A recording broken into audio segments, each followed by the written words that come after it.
Do apologize for the people sitting in the screen already. Dropping the phone as well.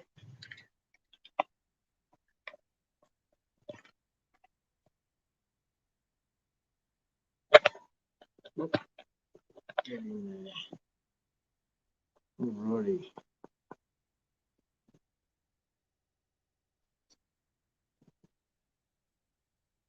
G'day, Ian. How you going, mate? Sure is late for me, mate.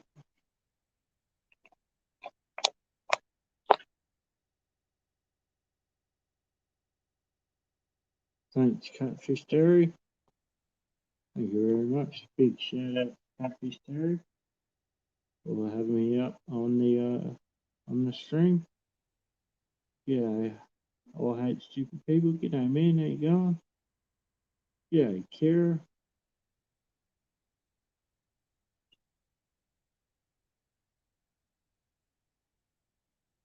G'day, Ox. How you going, mate?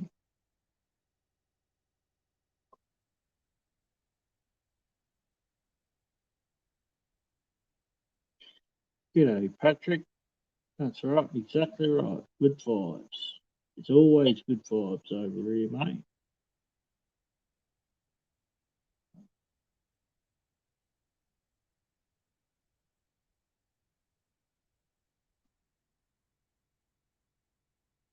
You should have audio now, Holly, I reckon. If not, just let us know in the comments and I'll sort it out.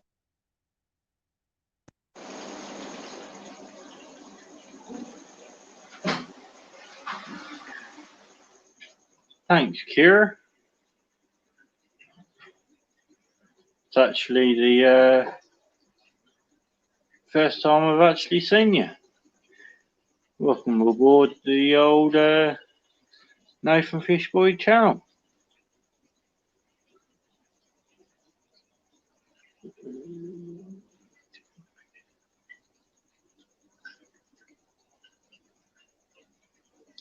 Oh, really, Holly?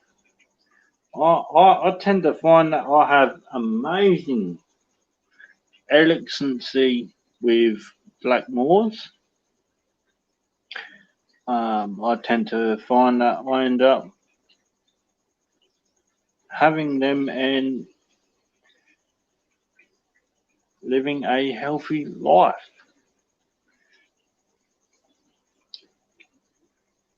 G'day, Dane. How you going, Bean? Long time no see, mate. Hope you're well. Couldn't agree. Sharp contrast of bright and dark really makes everything stand out. For sure. Absolutely for sure. Not a lot there, Ian. Might have been up for, I don't know, 24 odd hours, maybe more, but so be it, mate. YOLO. YOLO.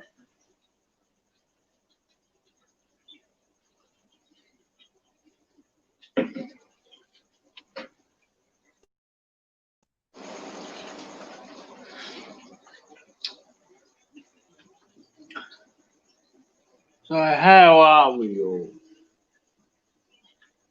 Not often I do stream anymore.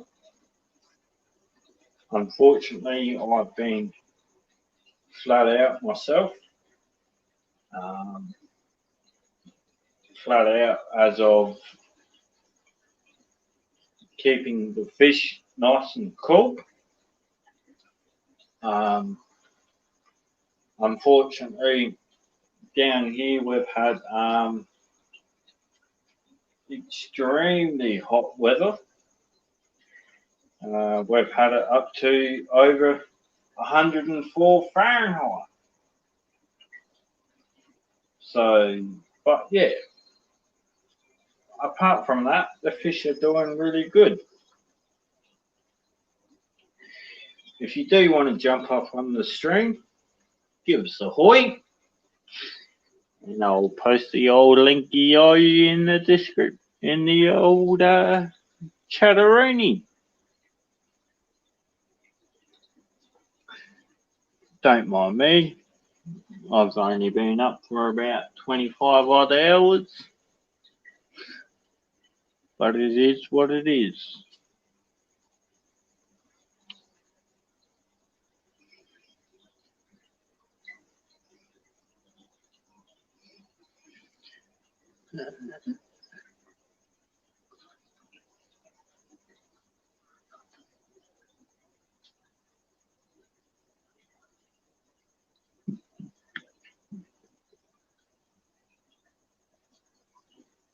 I'm hearing you there, Dane.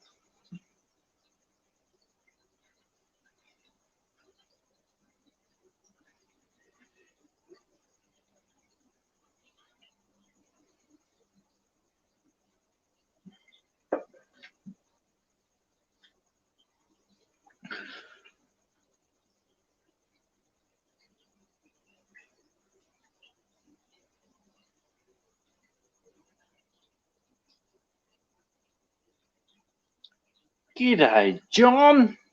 How you going? Good morning from Alice Springs, mate. How you going? Good morning from Windy Wyatt. Like they say, if you search on YouTube, search up Wyatt, the Wyatt song, it will tell you it all.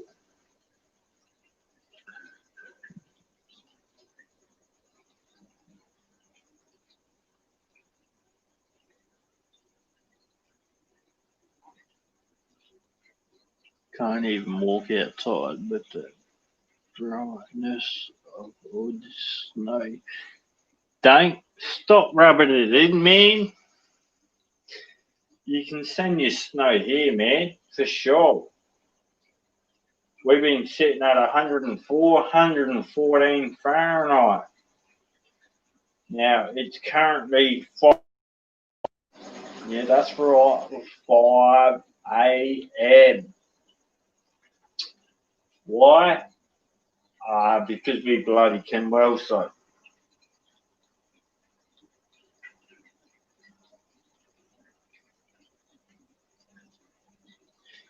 you'd be quite shocked on how many water changes I've had to do for these black moors all day. I've actually had to go and do like 13 odd bloody water changes to keep the fish cool. Unfortunately, because we're experiencing hot weather down here in South Australia, it is what it is. Unfortunately, that this time of the year, around December, January, February, we cop our worst off heats, so-called summer. But I will admit, this summer, we've been really, really, really lucky, and we have not had many hot days. Normally, we would have 3 months straight of hot days over 100 Fahrenheit. But because of the current drought system, I shall say, we have not achieved that 104, 115 Fahrenheit each day, which has been good.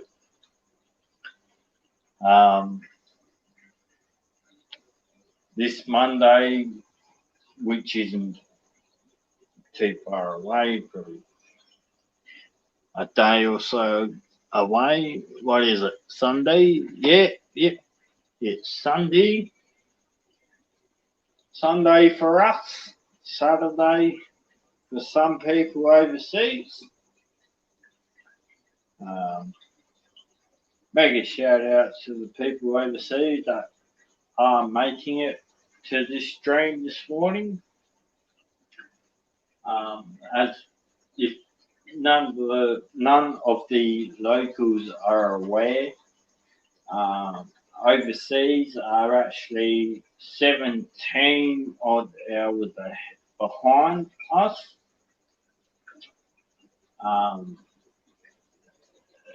So basically, they'll be experiencing morning right now, but that's just the way how the time zones want to work.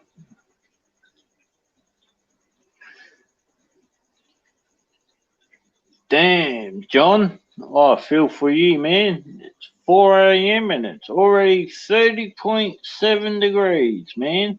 Oh, damn. I feel your pain already, mate.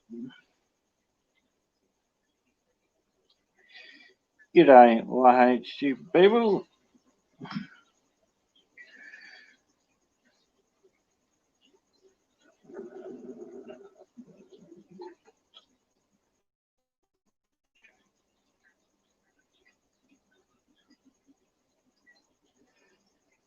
See, if I was going to do that, I hate stupid people, I'd actually fill a bathtub up roughly a week beforehand before I do water changes. The reason being is so that the dechlorinate, excuse me, if there's any chlorinate or chlorine in the water, the chlorinate can basically go away. Basically, so where I am, I can actually have water from the mains, as we call it, because as for all the fish here at Nathan Fish Boy, they're actually all on rainwater. If I was to use mains water, what I would do is I would stick it in a bathtub with a really big filter, and I would dechlorinate that.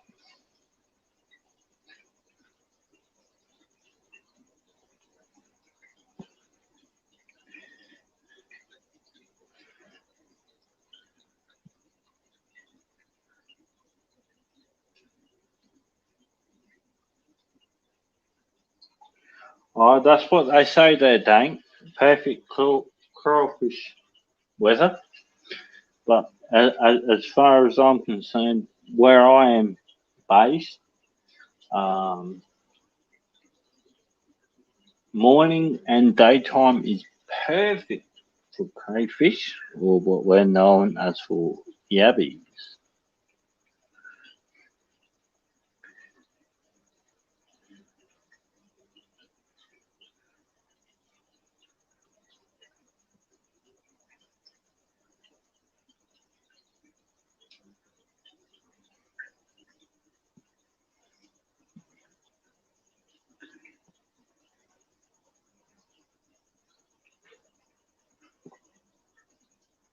Exactly right. That's what air cons are for. See, I'm sort of lucky. I have a 7 kilowatt air conditioner in my house. Um, it is classed as industrial grade, so I'm sort of lucky there for the extreme heat wise that Australia is meant to cop. But they say that we are meant to cop a lot of rain this Monday, Tuesday coming. So hopefully we do get this rain because Fish Boy is running extremely low on rainwater. But hopefully, and like fingers crossed that we get the old goodie-o tootie-o.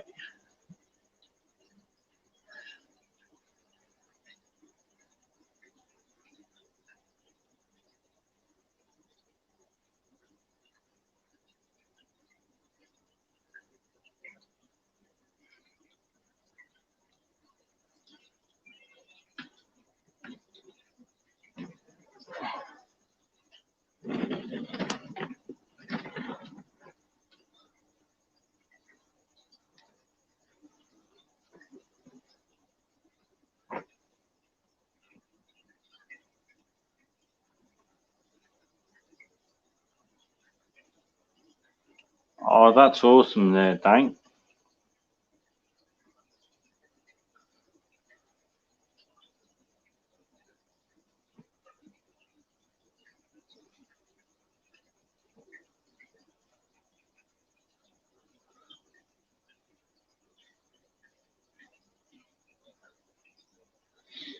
G'day, Carpy Chris. First time seeing you around, mate. Hope you hit the old subscriber yo.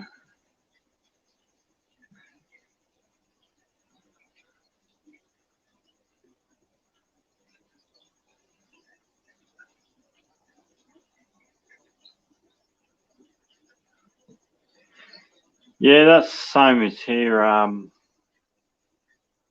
hate stupid people. I hate STP. Um, most of my water. So most of my fish tank waters, if it's stinking hot, so let's say it's like 40 Celsius degrees, which is like 100 odd Fahrenheit degrees. Most of my tanks would actually hit 32 Celsius degrees, which is extremely hot for most of the fish that I actually carry on in the tanks. But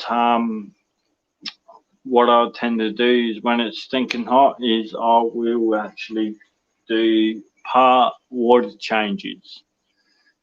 Not just only through the day, I will actually stick bottles of ice in the water tanks or fish tanks But yeah.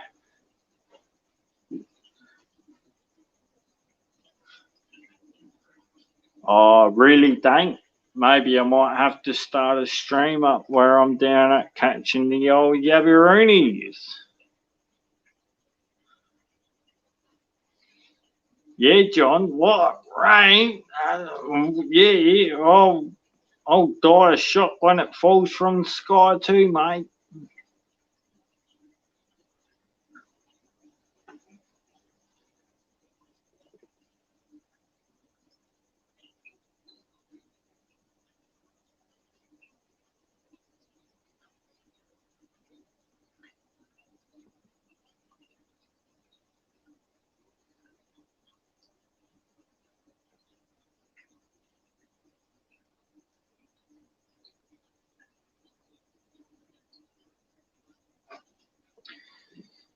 See, Dank, with that, with your comment saying the old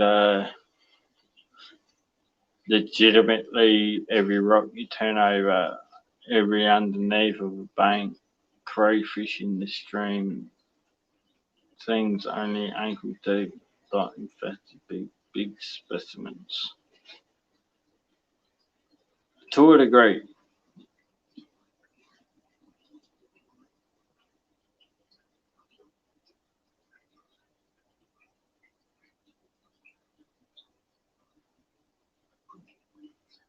Considering the phone that you're actually streaming through is a S20 Ultra Note, yeah. What the problem there is YouTube actually takes credits off of the videos or streaming that's going ahead.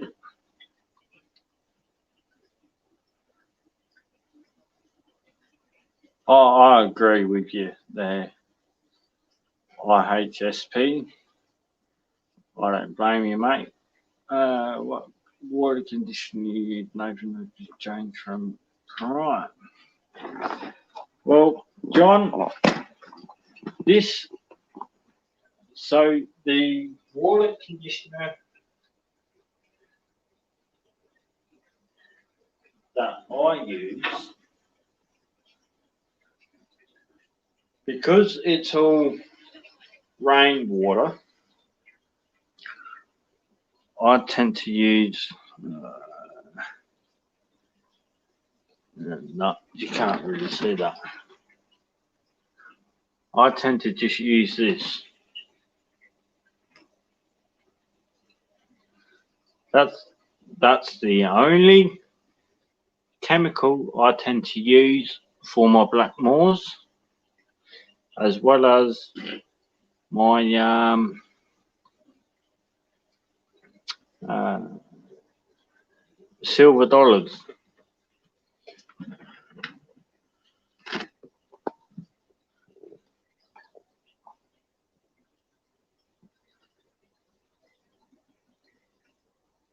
Thank you, Catfish Mama. Unfortunately, from what I've come across on the YouTube world, I'm the only person and the only man to run Blackmores with hot pink rocks. I just think it's a perfecto combo.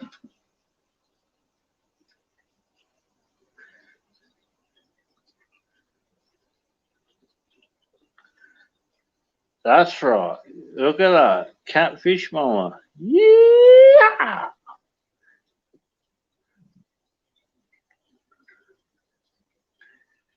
That's exactly right. Yeah!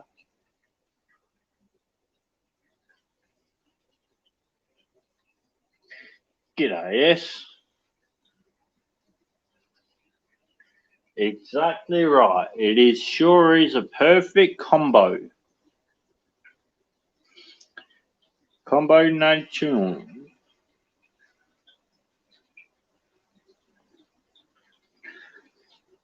Also, if you do want to jump up on the panel, don't forget to ask me for the old linkio. I will chuck it in the chat once you ask for the link. But yeah. G'day, Fishymon. How you going, mate?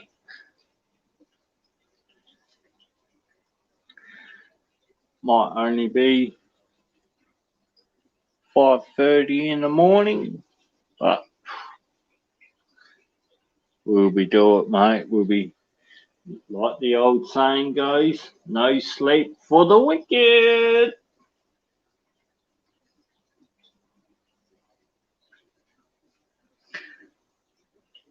CS, there will be more water changes during the day. Unfortunately, we've got 44 Celsius degrees that we are forecasted for today, which sucks. But it is what it is. We've got to deal with what the weather brings us. And yeah.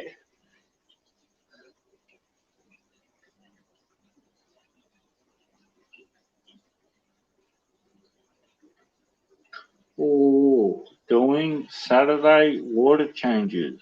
Excellent.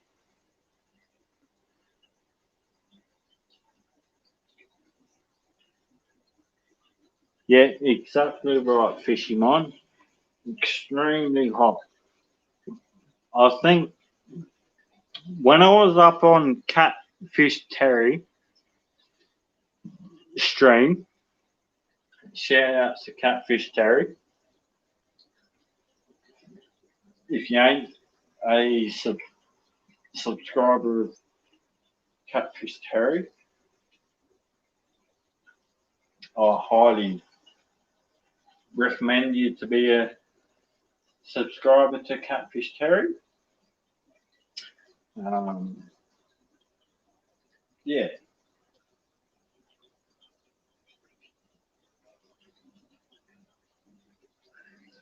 So as you can see, you are overlooking the Blackmore fish tank.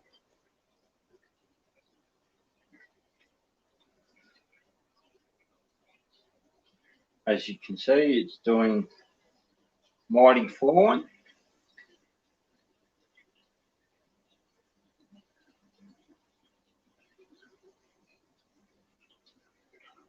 Oh, excellent, S. You got the day off.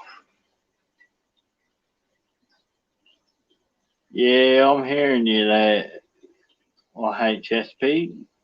I hear you big time there, mate.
Yeah, sure does. I hate stupid people.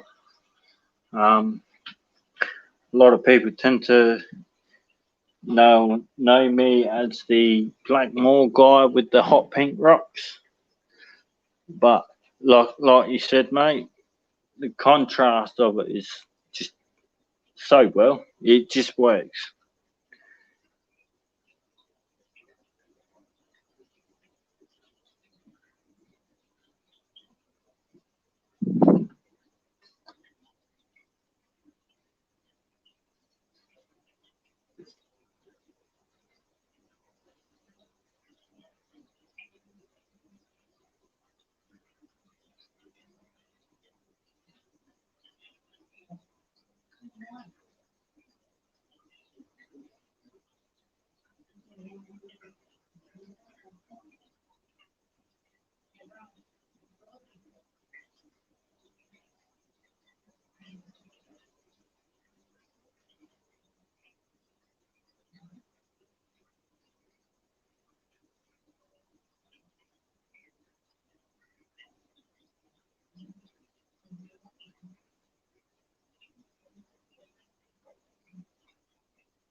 Well, I apologise for that few seconds.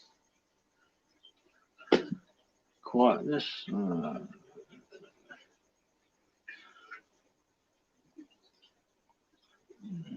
see if there's anyone else jumping up. No, there's not. Like I said, if you want to jump up on the stream, you're more than welcome to.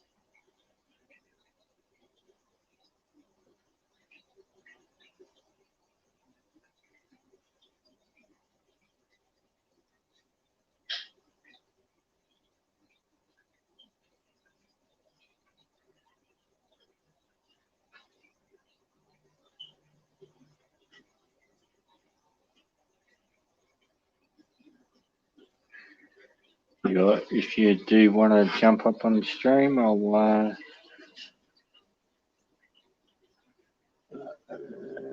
stream. Hang on, hold up.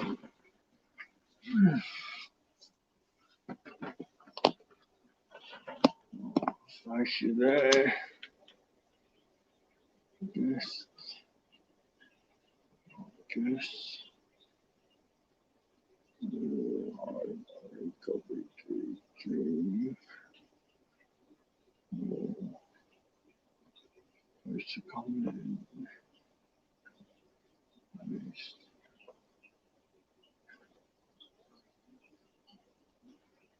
There we go. That should come up.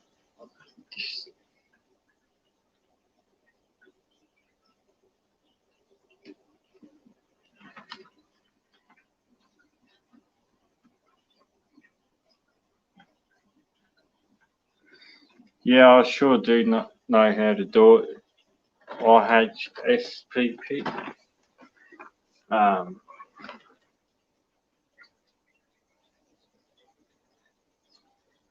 Just drop down in the chat.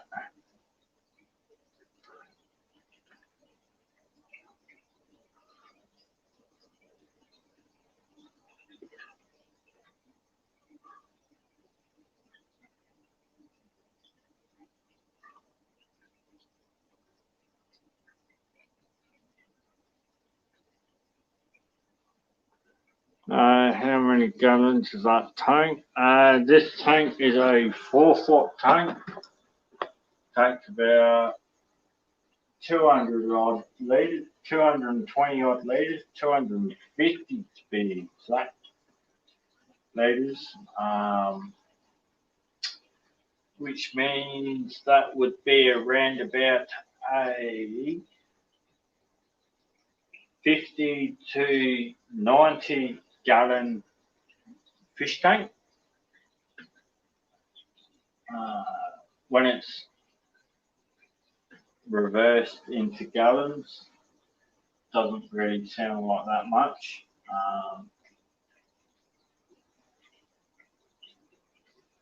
But yeah, this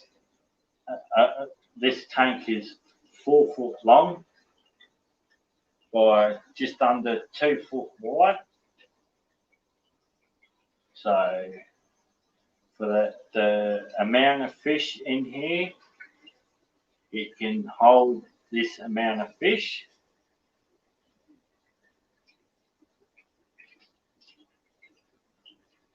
Even though I've had people message me and tell me that I'm doing animal cruelty, but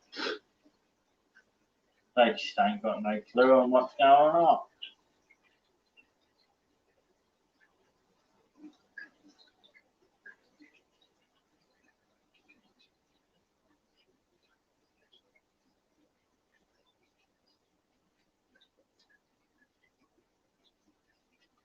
The bigger Blackmore goldfish are very similar to what foxy fishes had.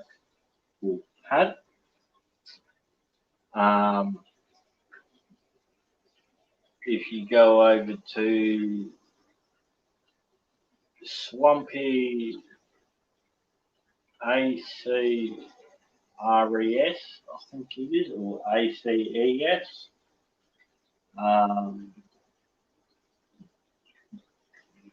you will get to see the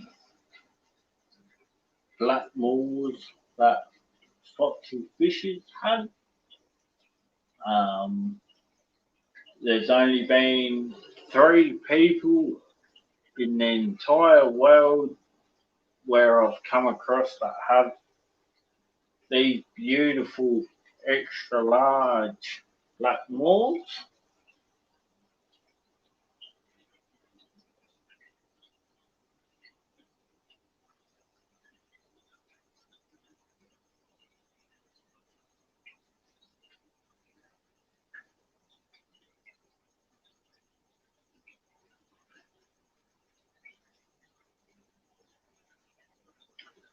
But yeah, as you can see, they're a very happy type of fish to have in your aquarium. But it also depends what type of fish you have as well.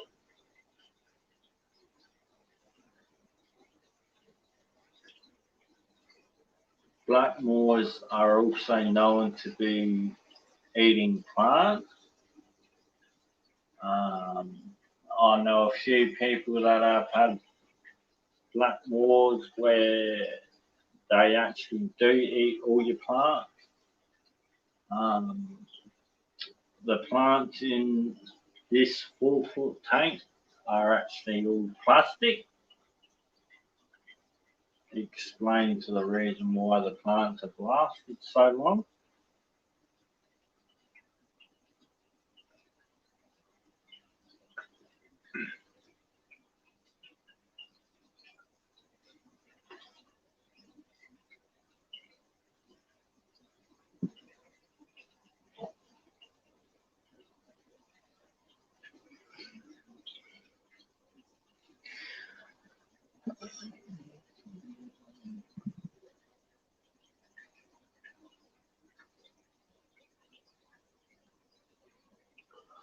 Oh yeah, but you'd be quite surprised what people turn around and say, man. Like honestly, like I've had a few people message me and tell me I'm, like I said, doing animal cruelty, and I've basically turned around and said to them, well, if that's animal cruelty, mate, well, you ain't got no clue what's going on in the world.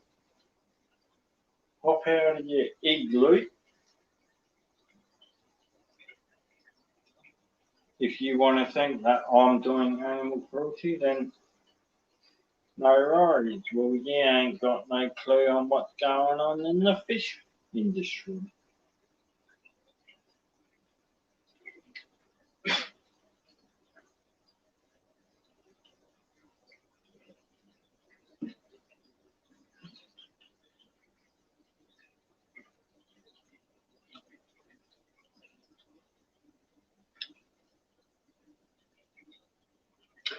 Same here, John.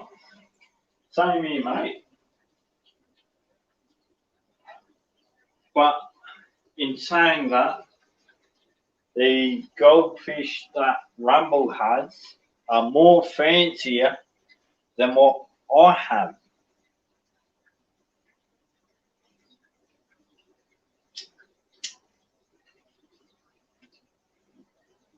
So basically, if you think a Blackmore is fancy, yes, they are classed as a fancy goldfish, but nowhere compared to what Rumble's Fish Room has.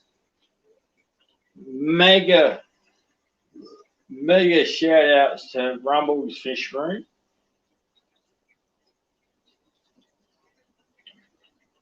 If you are not subscribed to Rumble's Fish Room, I will post a link in the chat of Rumble Fish Room, so that if you are not subscribed to Rumble Fish Room, I highly suggest to subscribe to Rumble Fish Room. Same as Blake's Aquatics, same as Aquamate, Aquaz, Sets Aquatics, T-Bone Fishes, Blackie 66,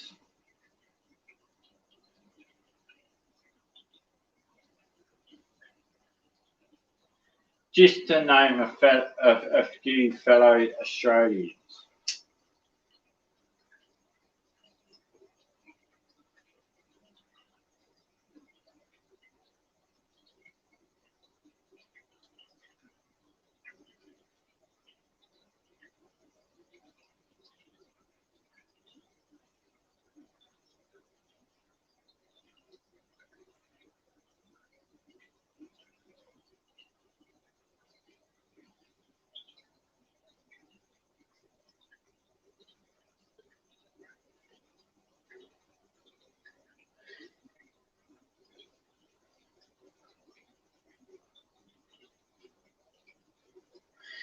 So S for Rumble, he is a flowerhorn fish breeder.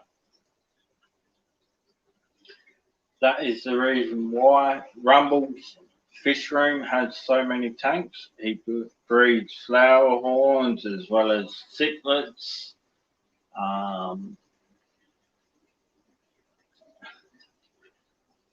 Put it this way, as a fellow Australian, I've learned quite a bit off of Rumble's fish room, not just in the normal aquarium fish hobbyist type of thing, but on how to keep flowerhorns as well as certain type of cichlids. With what Rumble and Blake does, perhaps go straight off tool. They do quite amazing work with what they do with their aquarium hobby. And honestly, if it wasn't for a few fellow Australians, i.e. Blake's Aquatics, Rumble's Fish Room, Aqua Az, Aqua Mate, Blackie 6666, we would not be where we are right now. I will happily turn around and say that I have learned quite a few skills off of them with what type of fish that they keep and the way how they go about keeping their fish.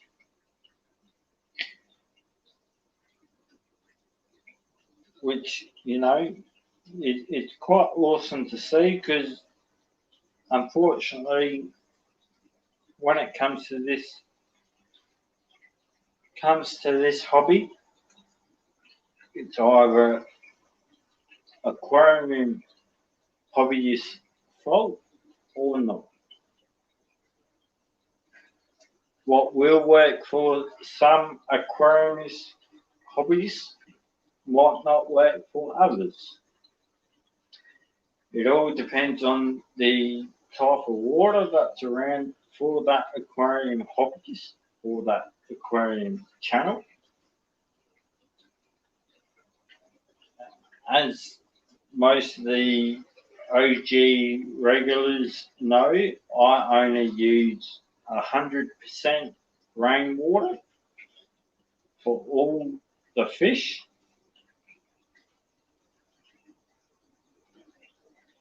Reason being is because in my eyes that's cheaper but more efficient on the fish.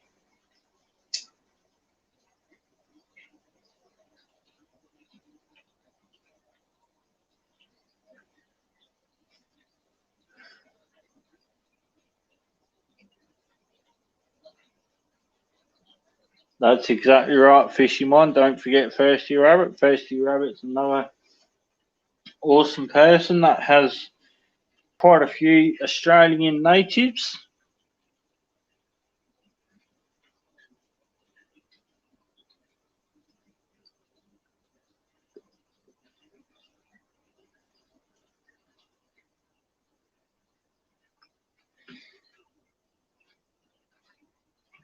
But with that there, I hate stupid people.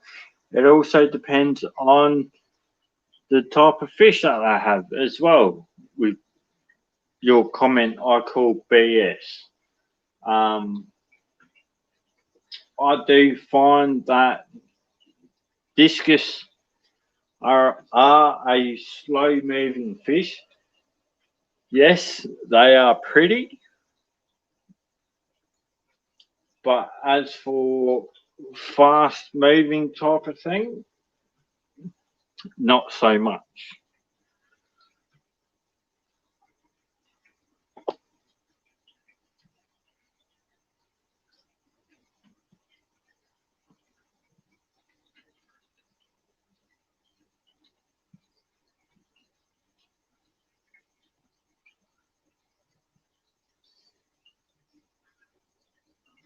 Oh, really, George, it's raining for you, mate. That's the second day I've heard that it's raining for over that way, mate.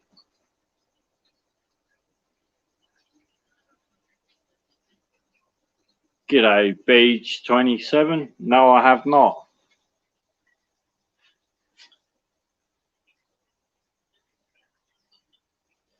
It's what happens when you get bloody morons coming out, knocking on people's windows and stuff like that, mate.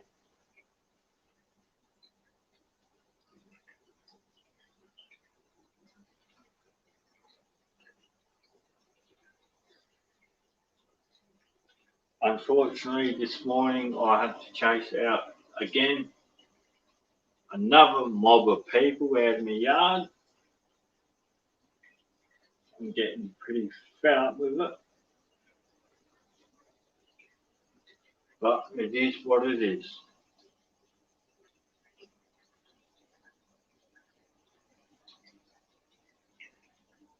Today we are forecasted with 44 Celsius degrees,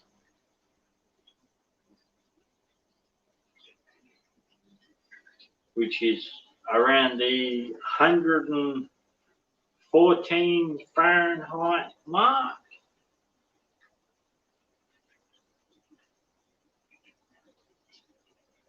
It's quite lovely at the moment this morning, and around about probably close to 6 a.m.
It's okay. It only happens once a year. Yeah. Oh, I bet it does happen only once a year there for rain for George. Can't forget the old Kirk. Sicklets 23. Ah, because why not, PJ? Because of the bloody trustee house up the bloody road, man.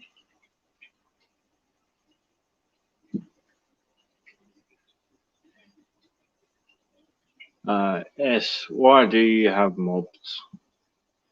Because there's a trustee house up the other end of my street, and they don't care.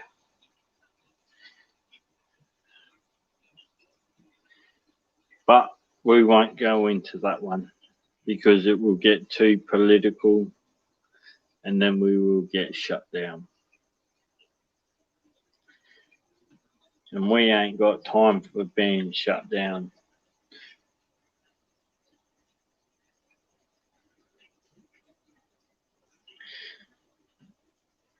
Oh, well, I hope you do get a decent amount of rainfall out of that there, George, seeing how it only happens once a year. Um,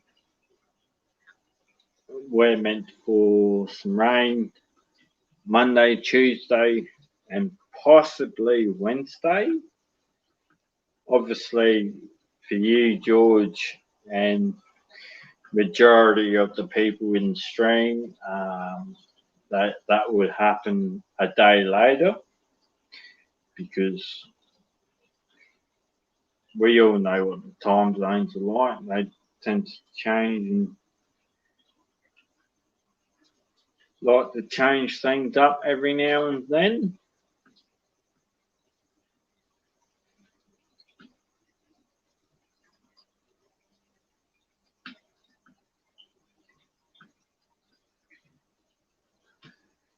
Got 7 people in the stream. If you haven't already done so, hit the old bummeroony up. If you ain't already a subscriber, hit subscribe.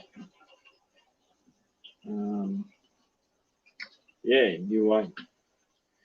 With what we get up to down here, you'll be quite surprised at the bottom of the well. We've already got 2 female yabbies pregnant, which means we're going to have to organise a tank for them to be set up in so that the males don't end up killing the baby yabbies.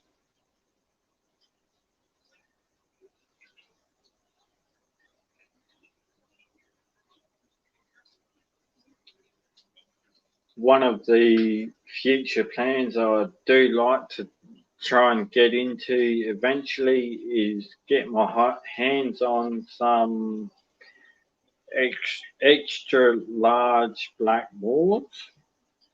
The 2 that I have are actually females. So as majority of the fish aquariumist hobbyists know that you cannot breed 2 females together. So until I get my hands on some male extra large black moors, we will end up breeding them.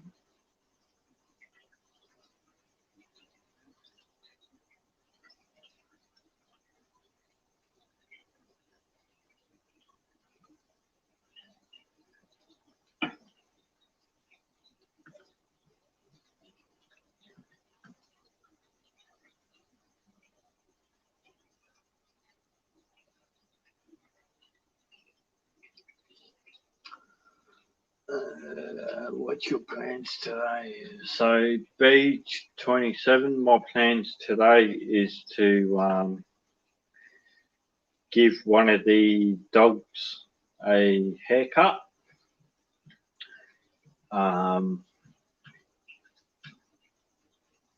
Hopefully the old girl will come around and give us a hand while giving the dogs a haircut so that she can distract them, because only one of them likes a haircut, the other one doesn't.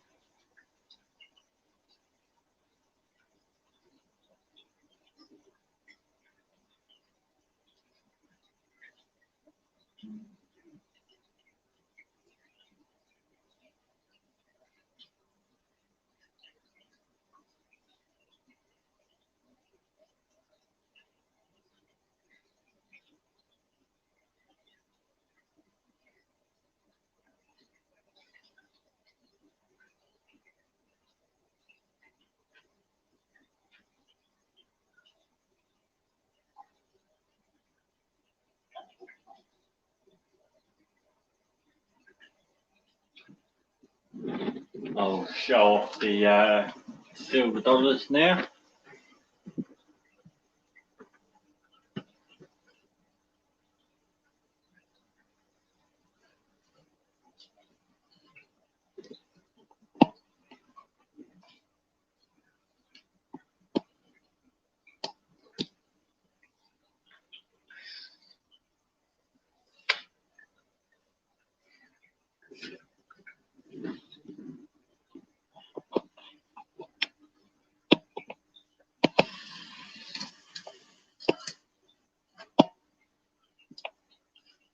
So most of these silver dollars came from the sponsored fish store that we're sponsored through.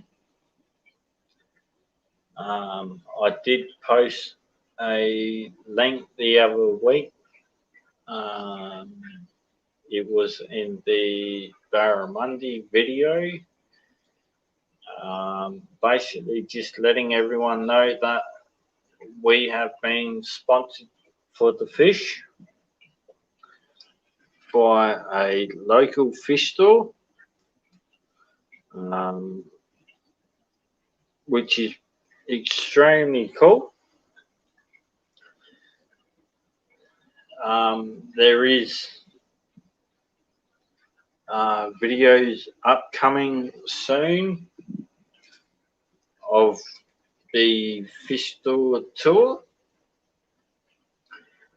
as well as there is a unboxing video of the 4-foot light that we've just recently received.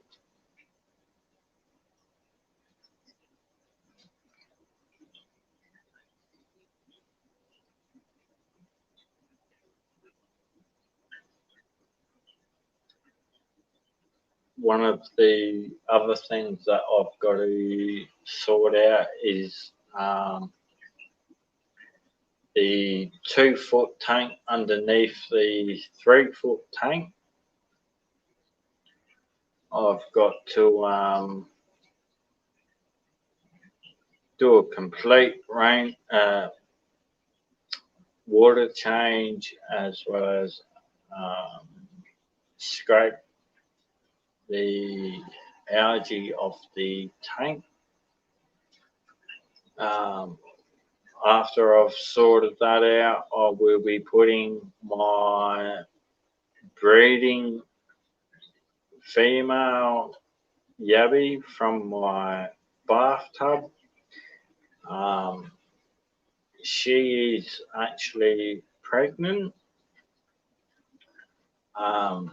When it comes to moving yabbies, it's not really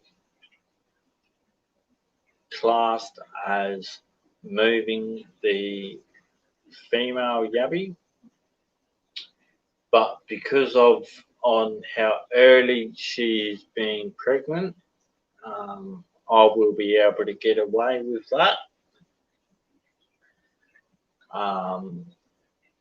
Just to let a lot of people know, whether they are watching the replay or currently in the stream as it is, I do breed yabbies as a hobby.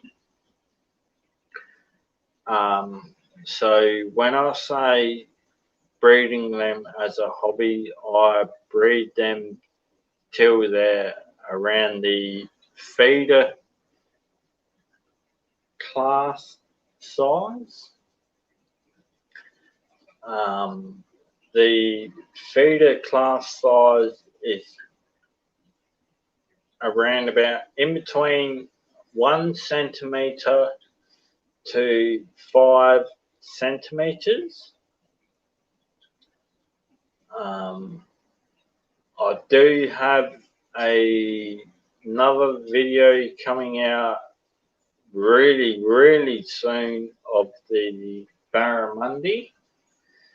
I managed to go to my sponsored fish store and managed to go and give them some baby yabbies, which some of the OG regulars of the Nathan Fish Boys crew, so to speak, would know about. But yeah.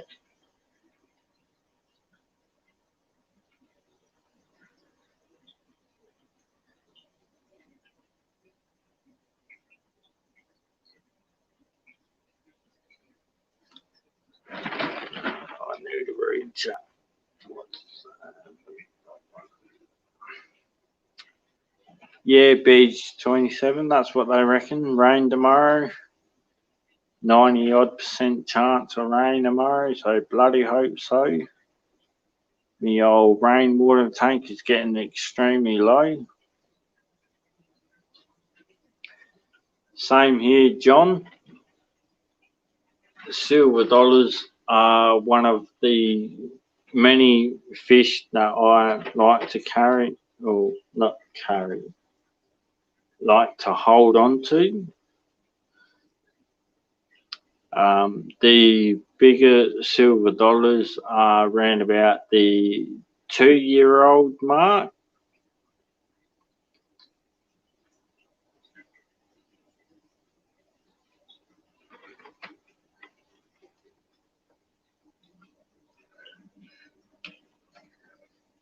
See, beach 27, if it wasn't too early for you, mate, I'd turn around and tell you to go stick your phone in front of the tank I gave you and hit that length.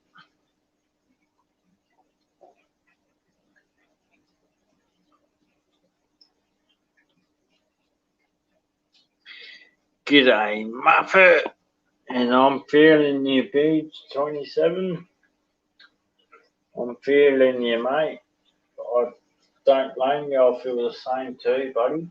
But it is what it is. We got to do what we got to do, mate. Just got to bite the bullet and do what we got to do. It's what puts money on our tables, buddy.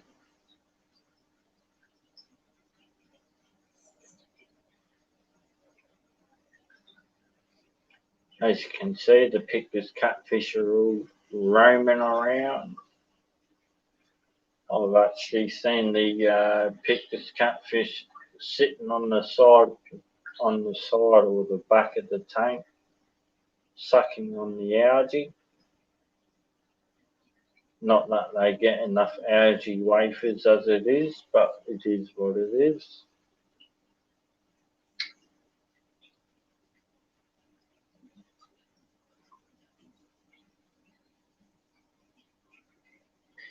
See, beach 27. I wonder if the boss man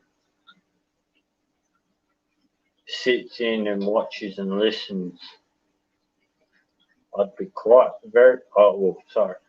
would be very surprised if the boss man sits in and listens to what the old fish boy worker has. I think he would be quite shocked himself, mate.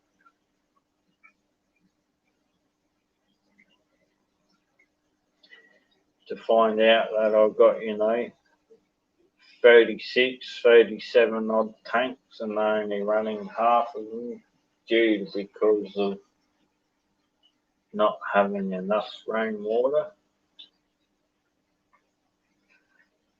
Not that, like there's nothing stopping me from turning and using mains water, but I just don't want to go through and having to buy water conditioner for that reason.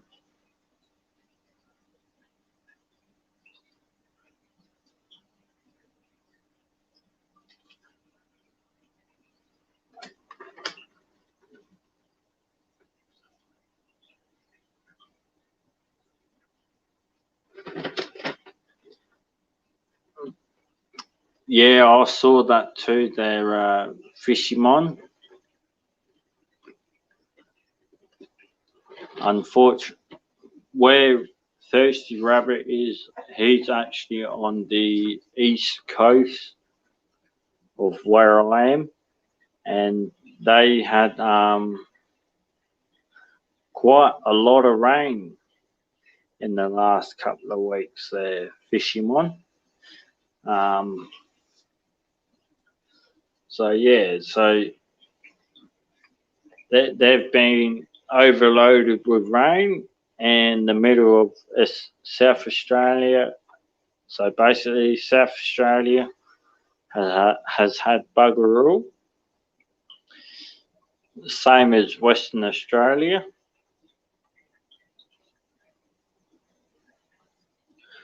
Oh, I'm hearing you there, BJ. And yeah, I agree. Agree with you, mate. Doubt it.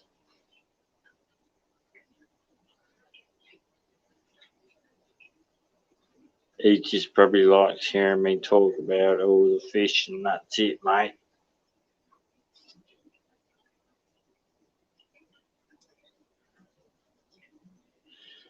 To know what's going on is quite impressive, I reckon.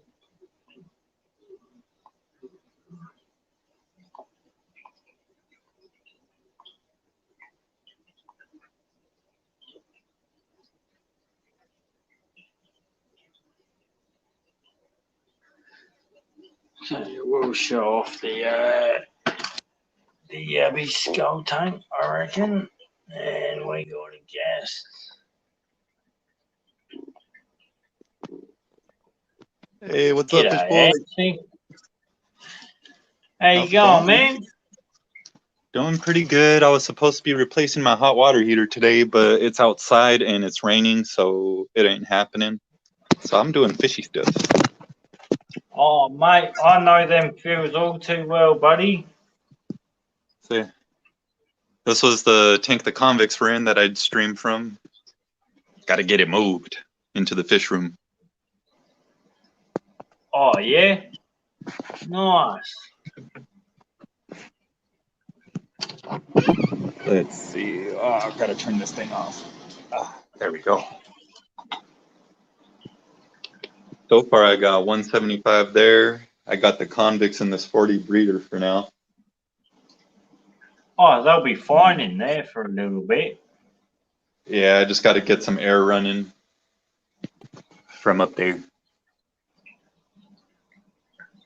Oh, yeah, With you the PVC pipe. 120 feet of air hose I bought. Whoa. That looks so different from with it being on the roll, man. There was a place closer to me that the first time I bought it, they were stretching it out. So, like, they were trying to measure it in 20-foot increments, counting 10-inch tiles.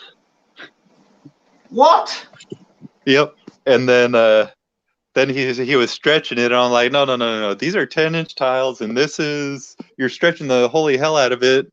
For every 20 feet, I was probably getting 15 feet, if that. What? And this place I went to yesterday, they were using a fish tank to do it. You know, so it was a 12-inch wide fish tank, and they just kept boop, boop, boop, boop, boop, bringing it off the spool, counting it out. It wasn't getting all stretched.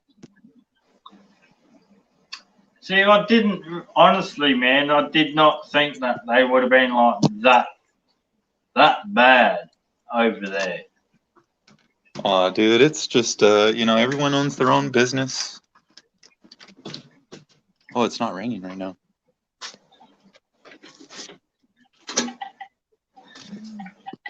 I was sort of lucky because my hot water system was in my roof and that was leaking. So we ended up getting that fixed.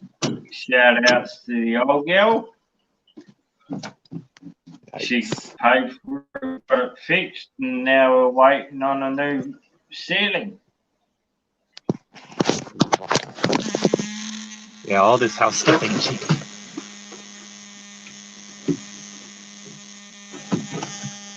Oh no, it's starting to come down again. Stay away till I get inside.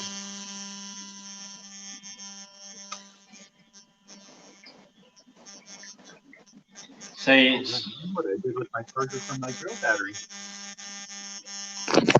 Whatever, I got a spare somewhere.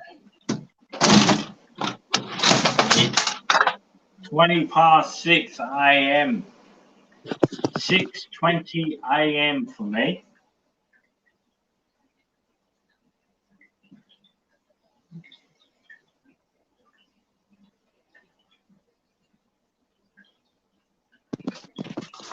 All right, I'm a little wet now. Just a little.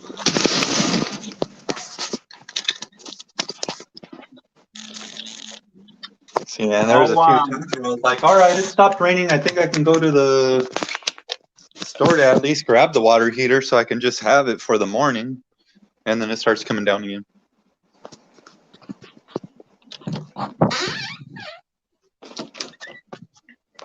So, do you have the water heater now or not? It's starting to come down again.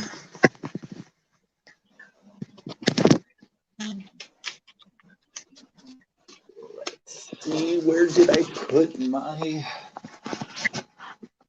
Oh, man. Being disorganized is really bad. I'm hearing you, mate. I'm hearing you 100%. Because I can't find nothing I need.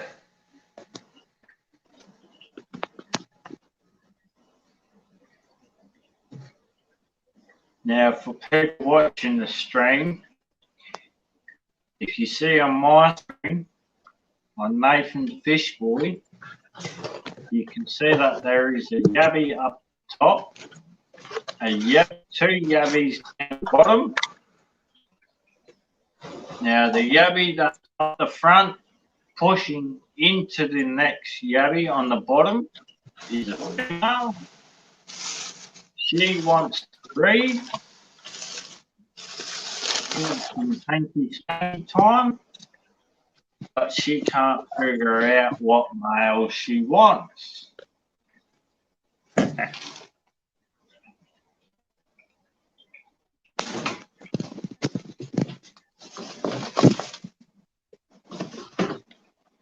So if I really wanted to, I could pull out the second male and just have a male and a female in that tank. But I find that if I did that, that reduces my percentage of the young breeding.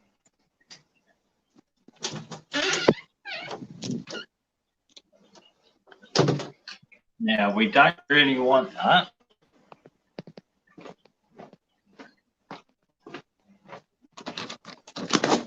Are you a good day, man?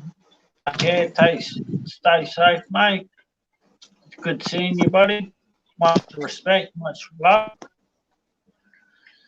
You gotta do what you gotta do.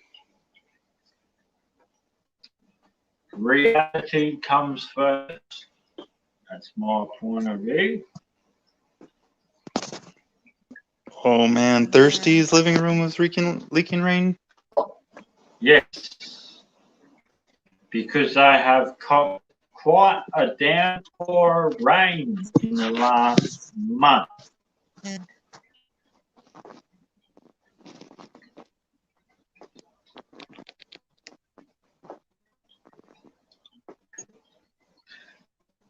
We're meant for some rain tomorrow.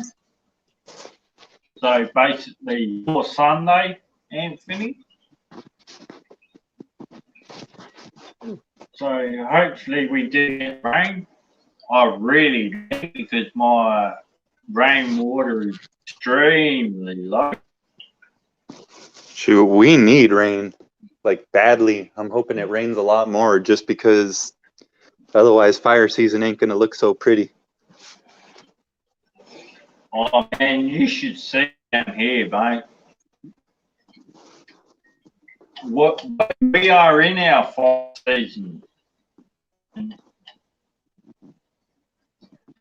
Compared to other years, we have not had probably a bad summer compared to other years.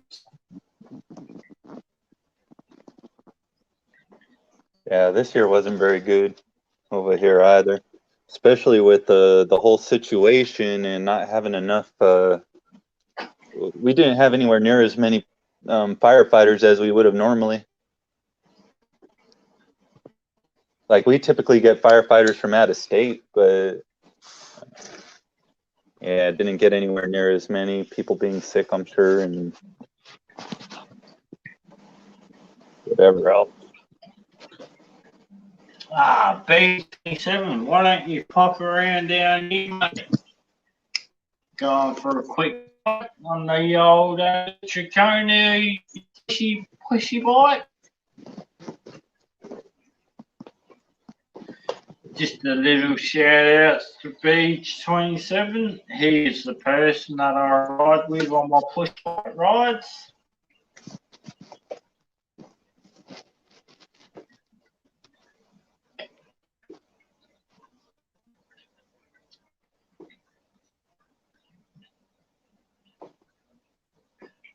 But yeah, no, I honestly agree with Anthony, man. Compared to any other year, it's been bundle rain.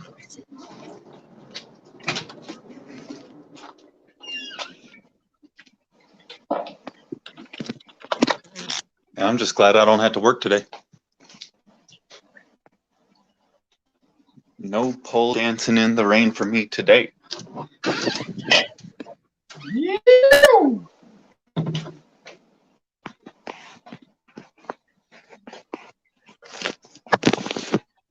Does that mean we chuck a play stream? Oh man, I'm gonna go crash soon. I gotta knock out some. I got too drunk last night and I'm still trying to recover. I'm not so much hungover, I'm just tired. Yeah, I know them feels all too well, mate. I've been up for over 24 hours already. I've been at home. What's the time? 6:30 in the morning, so that's what? 14 and a half hours I've been awake.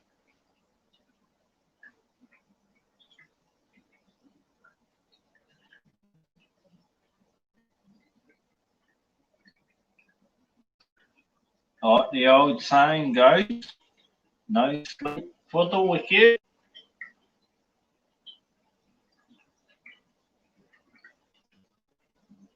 Today to be 44 Celsius degrees. In other words, it's effing hot.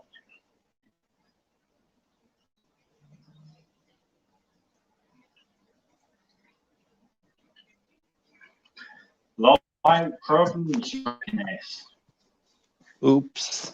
My drill had enough battery to drill the hole in the PVC, but it didn't have enough battery to put in the little fitting so that I could stop the air from flowing out. Oh, I hate that when that happens though, eh?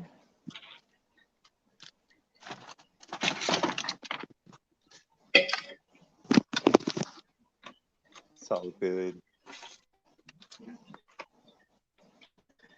Batteries are a must.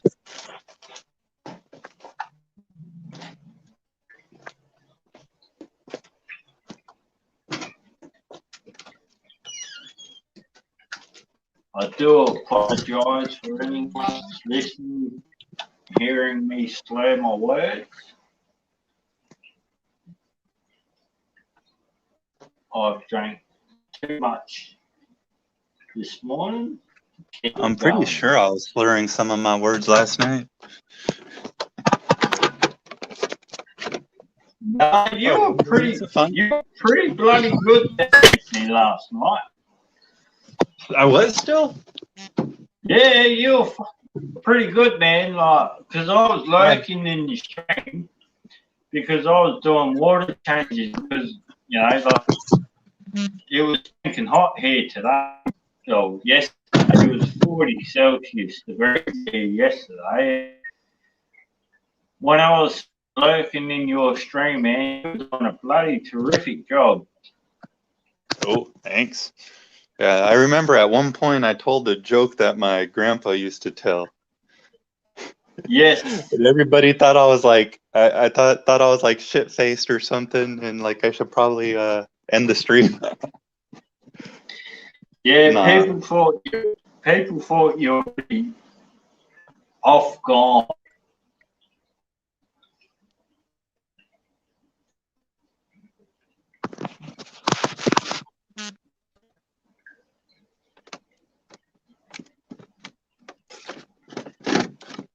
Bloody hell, John.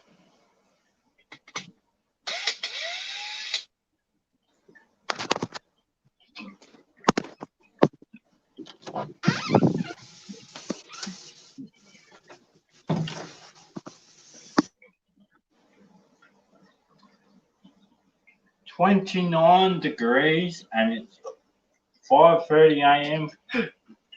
for John. Damn.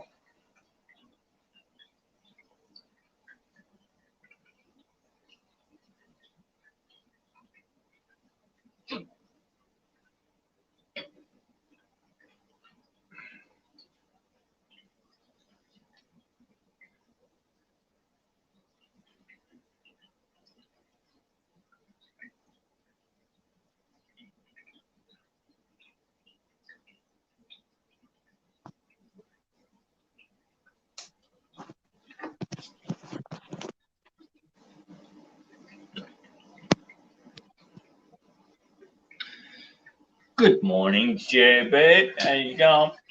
How you going, mate? Look at them goldies. Absolutely beautiful. Got to try to remove some of this lava rock today. All this lava rock and that big back of biomedia is just in here for, yeah. See, look, I drilled that hole and now my tanks aren't running out here.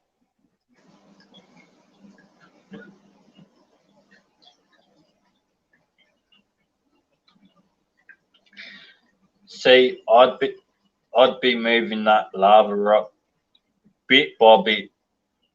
Yep, that's the plan. I'll move a couple small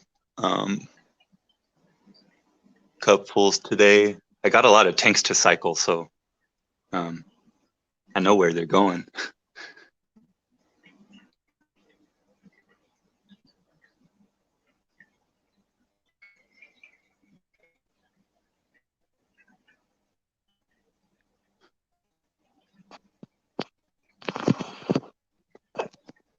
Oh man. And that's Anthony. Not a lot of people know. Just show me a goldfish tank and I'm happy as days. This is what I love about goldfish. I just sat down and this is what they do.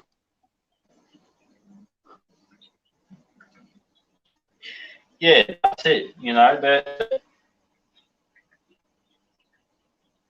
always swimming around the tank.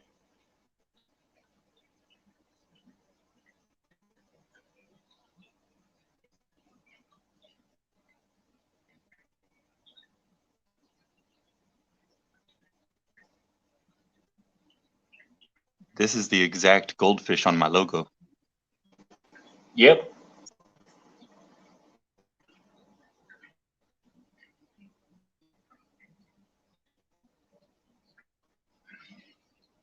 Oh man, I really love your goldfish.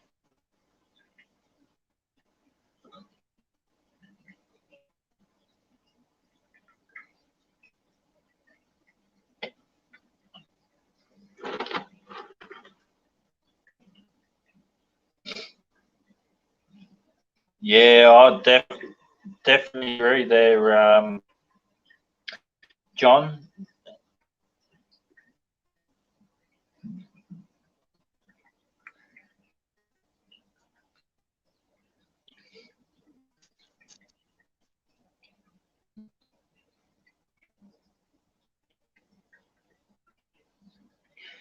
Good old Shibunkin. Yep, that's the only one that was bought for not a feeder fish.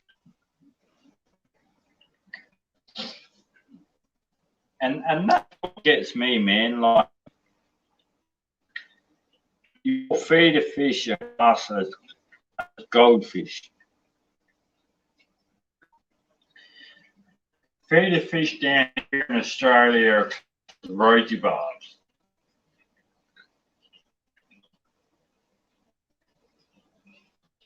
Well, I think that'd be a healthier fish to eat for any fish. What? Rosy barbs or goldfish? Rosy barbs. Goldfish are disgusting. No fish should be eating them.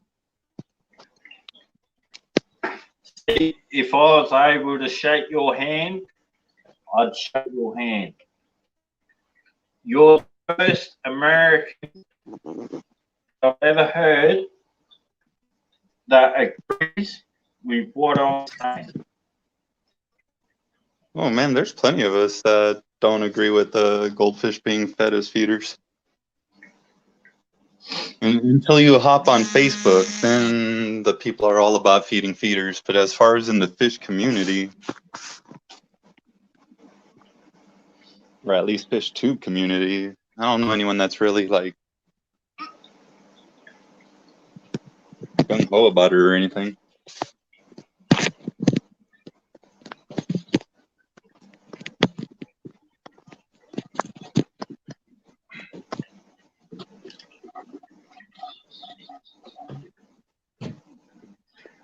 I know people that will swear by goldfish feeder fish.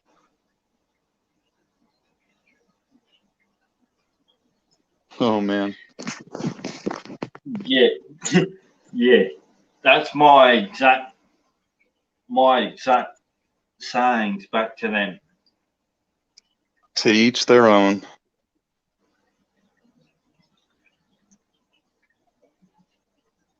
Unfortunately, yeah.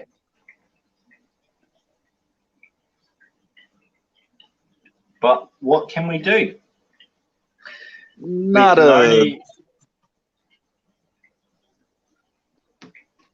we can only educate the people that are aware of what's going on. Yeah, unfortunate part is a lot of people don't want the education. So they're gonna do what they're gonna do. That's exactly right. And that's where a lot of the fish hobbyists come into trouble.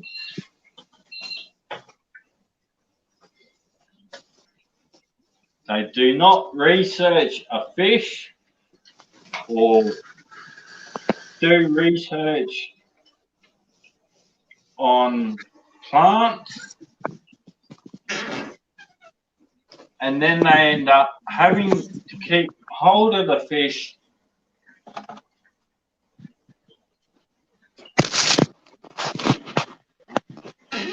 Research? Why do research? Research is the main key when it comes to fish keeping. Oh, I know, man. I'm just joking.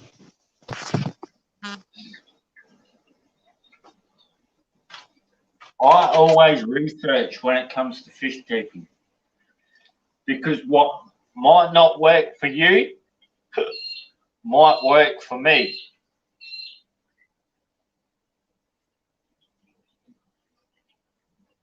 And that's where a lot of fish keepers get stuck on. Yeah, I can't say the same. There's plenty of things I got without researching first.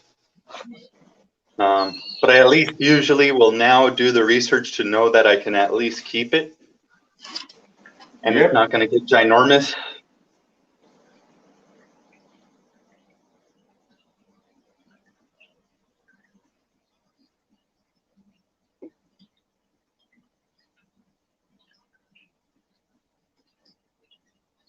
You know, like the silver dollars.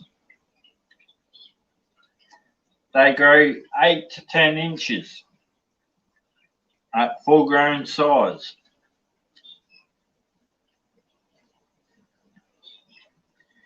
In my eyes,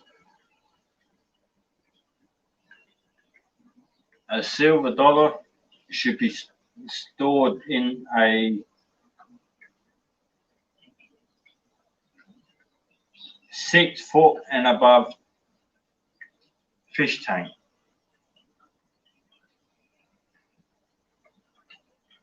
But it also depends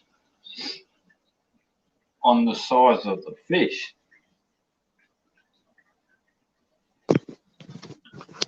I got it in. And the camera 16.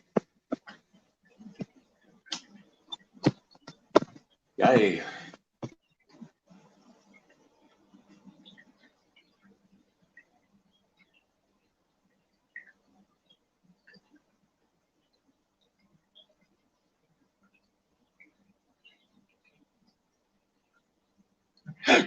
See, John, if it was like that, mate,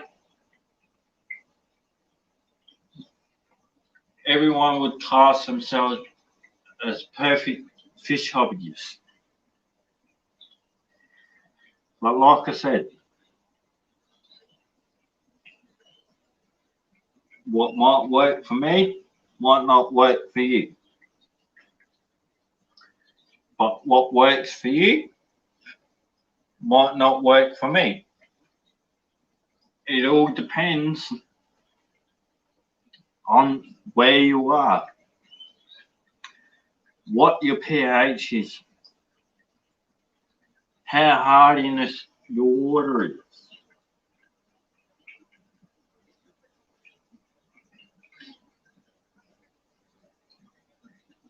As well as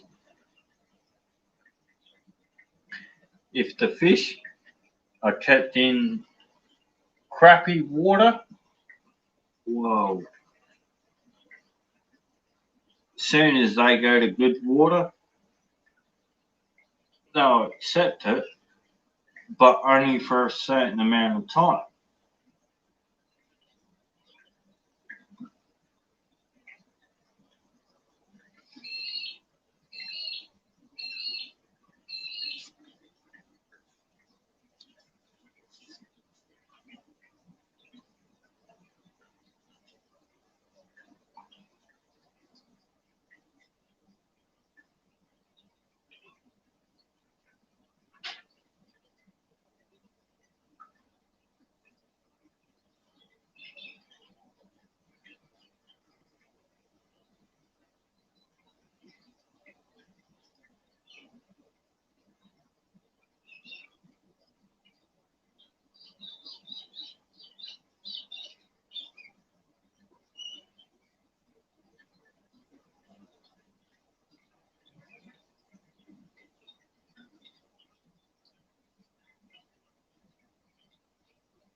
If you're hearing a peewee there, John, if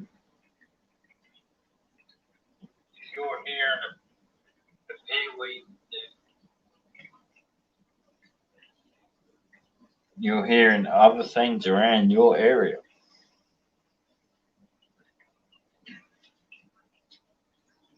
And I do agree with the Facebook comment.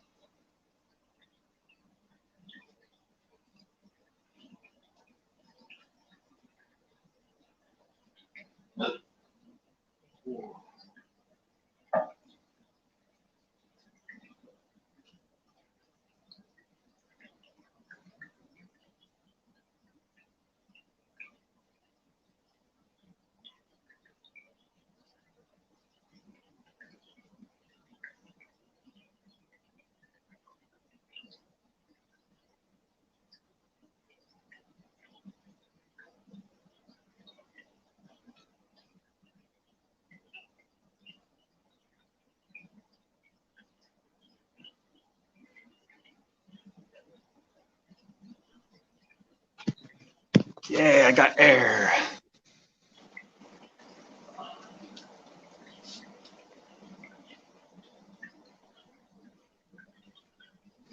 You think that's going to create enough movement to hit the bacteria on this pail of lava rock, or should I empty it out? I'll make you full screen.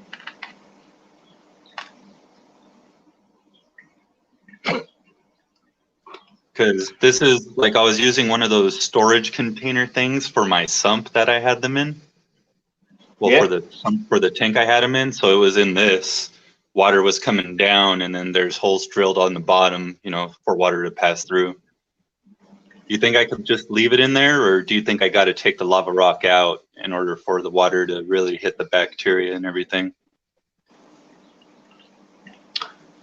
I'd leave the lava rock in there because lava rock acts as an extra filter. Yeah, no. I mean, leave the lava rock inside the little bucket basket thing, or take the lava rock Yep. outside of it and put it in the tank. No, I'd leave it in the basket. All right, cool. Reason being is because like There's my rug. the golden rule. You can never have too much filtration.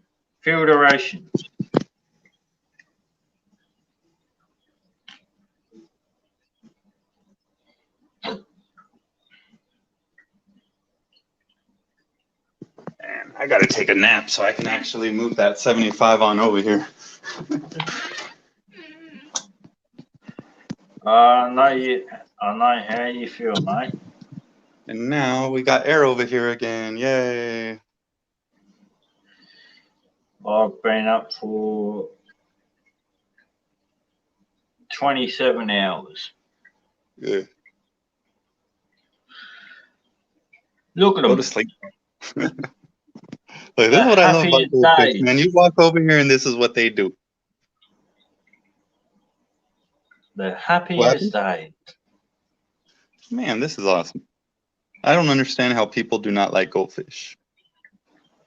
I mean, I know nothing is everyone's cup of tea, but I mean, there's people that really hate them. How can you hate these fish? That's exactly right. And that's You what know, I you don't don't like them? understand with a lot of people these days. Yes, goldfish create a lot of waste. But if you can have it and get that tank spot on with goldfish, you'll get anything spot on.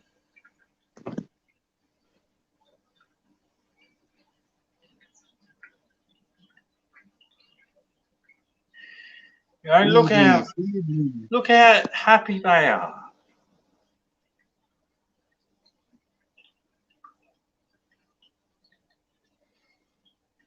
I did a short video of them eating these. They're technically marine tablets. I got them when I had a tang, but my tang died, so I didn't have anything to feed them to anymore. Since it's a spirulina food, I figured why not give it to the goldfish? Yep. Even though the protein is far higher than I would like for goldfish by at least 10%.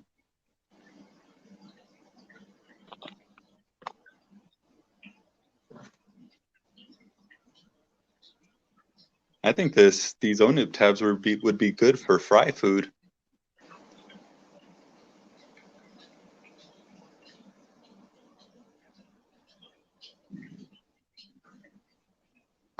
All right, brother. Thanks for having me up, dude. I am gonna have to take a little nap though. You're good, man. Have a good day, man. I'll see you later. I'll try. It's only early hours in the morning here, mate. Nap time, bro. Nap time. The sun's only just coming up here.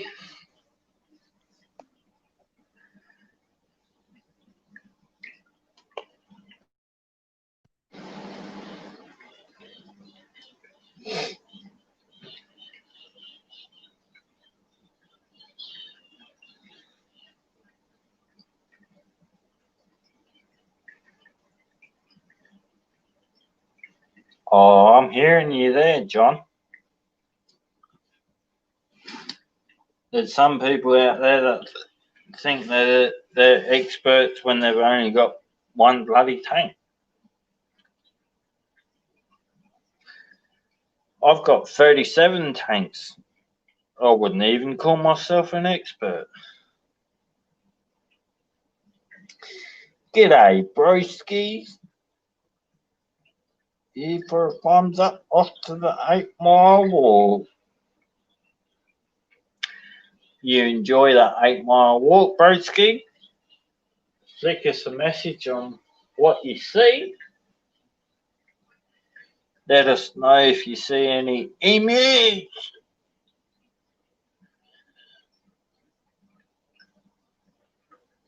You never know, you might see a wallaby.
See, 11 tanks is still a good number to start off with.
I'll move you down to the kidney pond, though.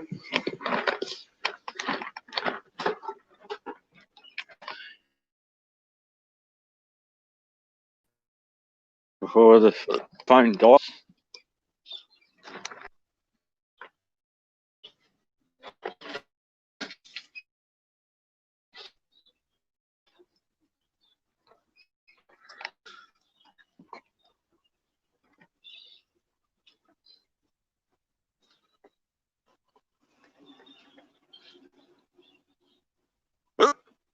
Oh.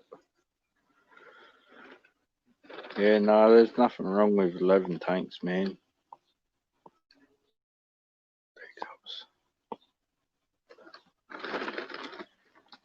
Been awake for too long.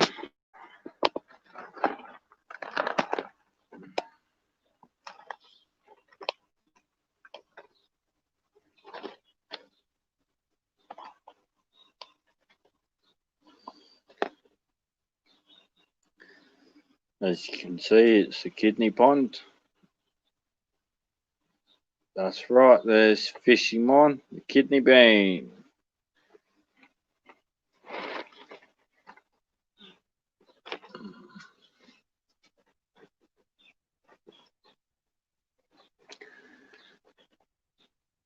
Kidney bean full of goldies.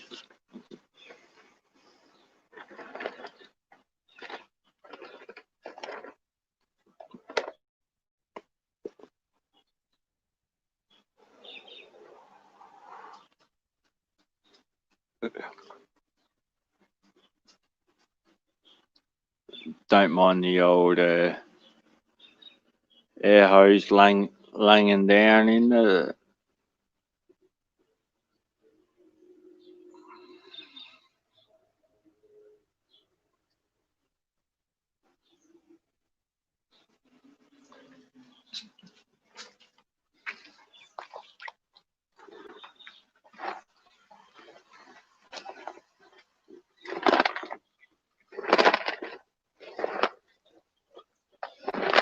I'll take you off the lid.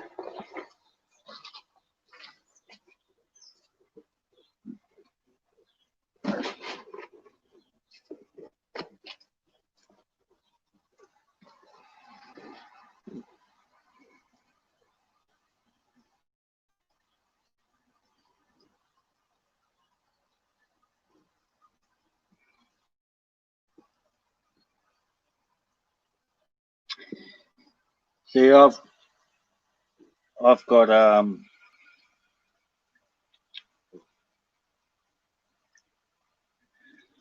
rosy bulbs breeding in a bathtub all year round.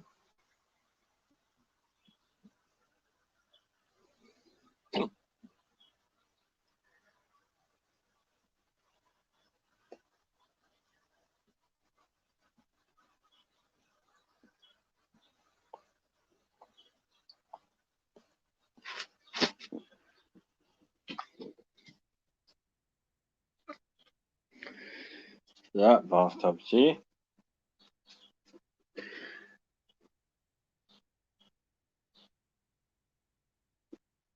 These are rosy bulbs.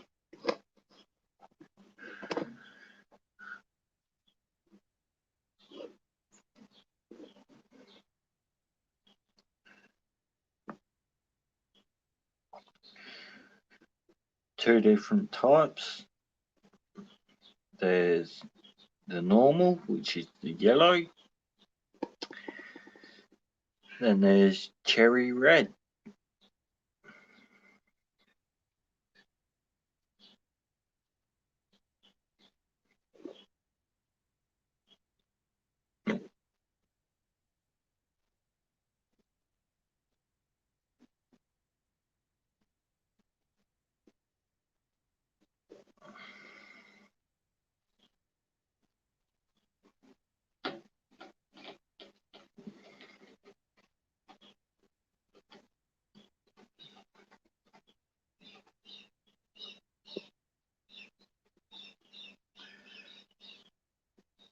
these are known to be a tropical fish,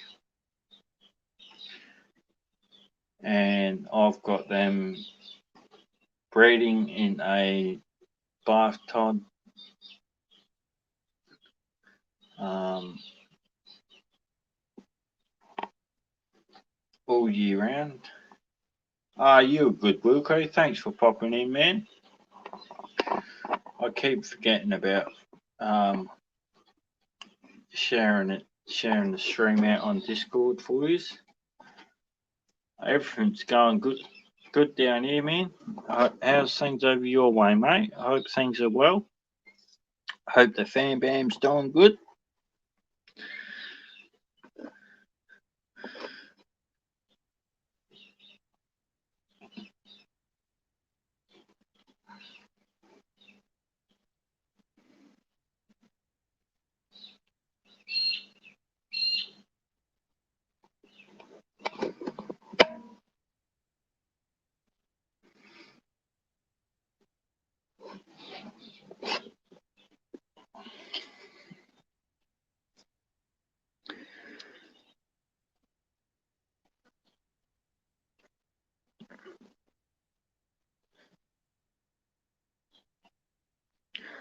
I just keep forgetting about Discord there, Wilco. I went and bought a new phone and still transferring everything over to it, but I will admit I do forget about the old Discord.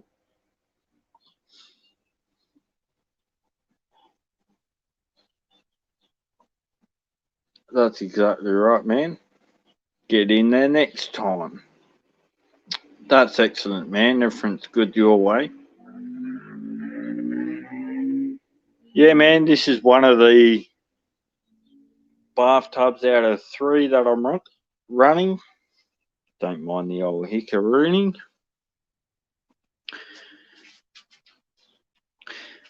Another bathtub. In this bathtub, there is shrimp,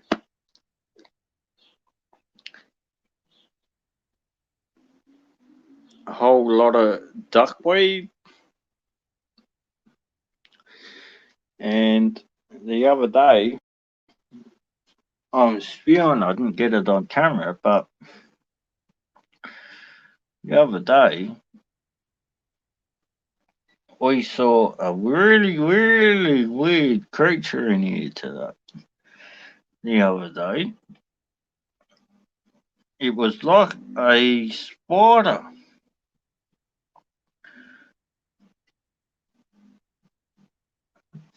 Oh, why not there, Wilco? Why not? Why don't you recommend bathing in there? Bit of extra nutrients, mate. Maybe get the old fish pepperoni. Might be the only excitement I'll get these days. Nah, just joking.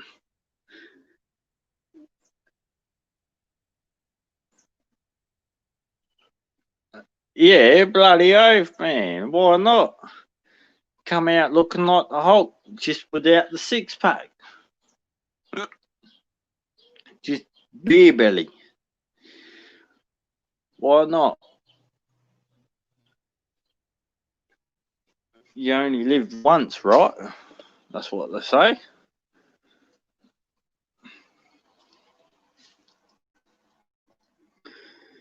Might just take a bath in with the goldfish. What do you reckon?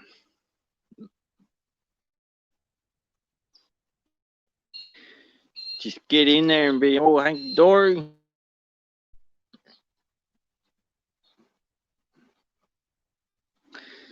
Yeah, Muppet, look, it was very similar to a spot. So I've never ever come across that in my life. I've never ever underwater spider. Very, very different, so to speak. But because it's 7:03 a.m. here,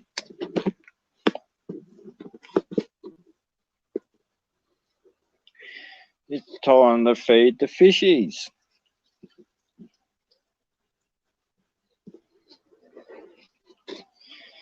The blackmores are being fed. It's time to feed the goldies.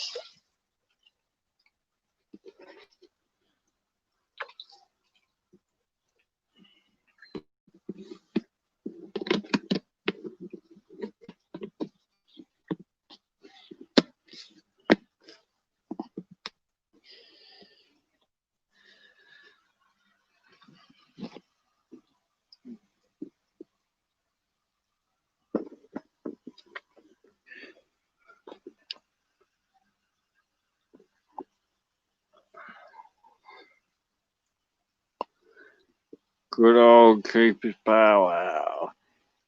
See, John knows it all too well.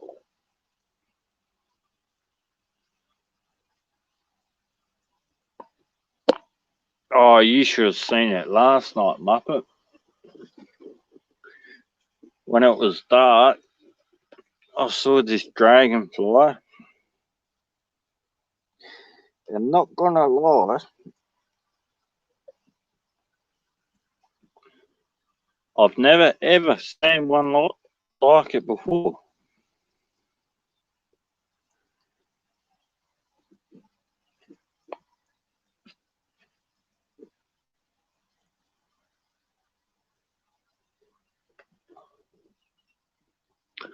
I've got a video on my phone of this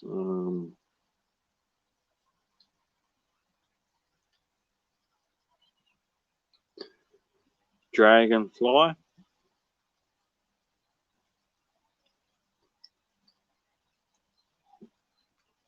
So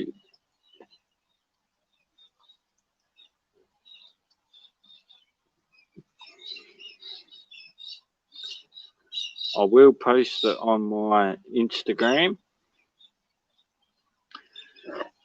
For the people that do not have my Instagram, if I get enough votes on posting it on YouTube, I will post it on YouTube.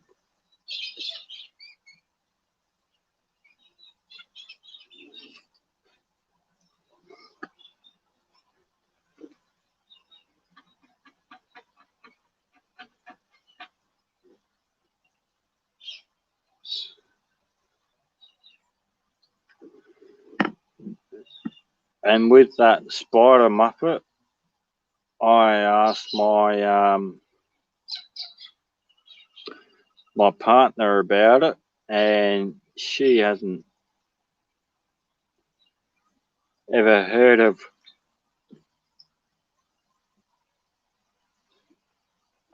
a spider being underwater.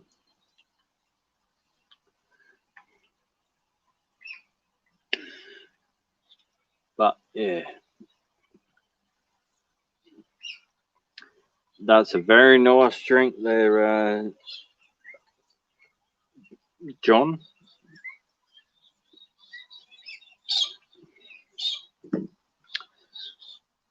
In the Coopers, I drink mid-strength.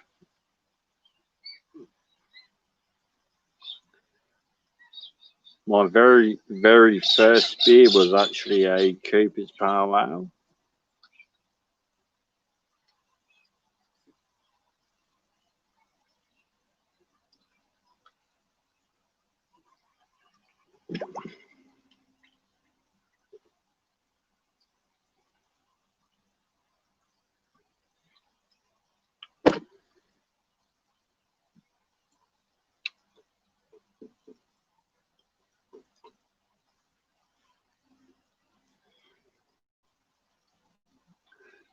I can definitely post it to YouTube if you would like to. G'day, your mama 3.0. Good evening, everyone. Well, unfortunately, it is morning here in South Australia. So I take it that you are overseas. Don't forget to hit the old subscribe-a-rooney and ring-a-ding-a-ding-lang them bells.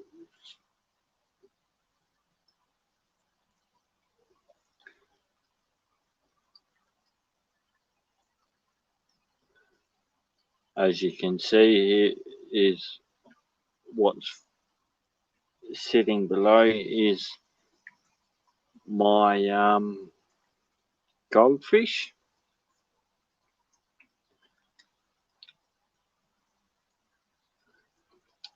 Greetings from Belgium.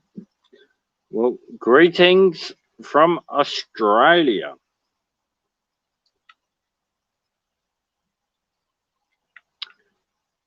Be nice and early. Be probably about around 8, 9 p.m. for you, eh? Your mum?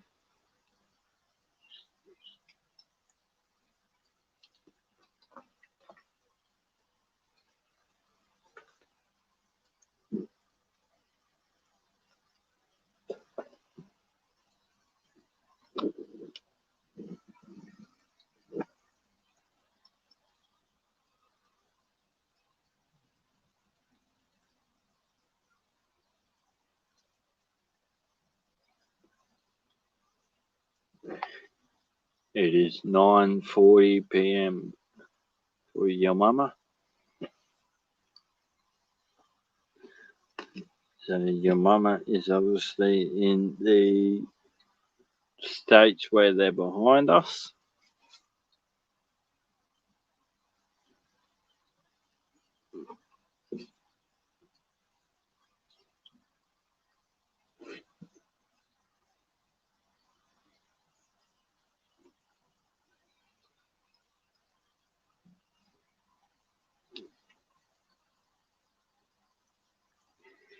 G'day, Muppet. How you going, mate?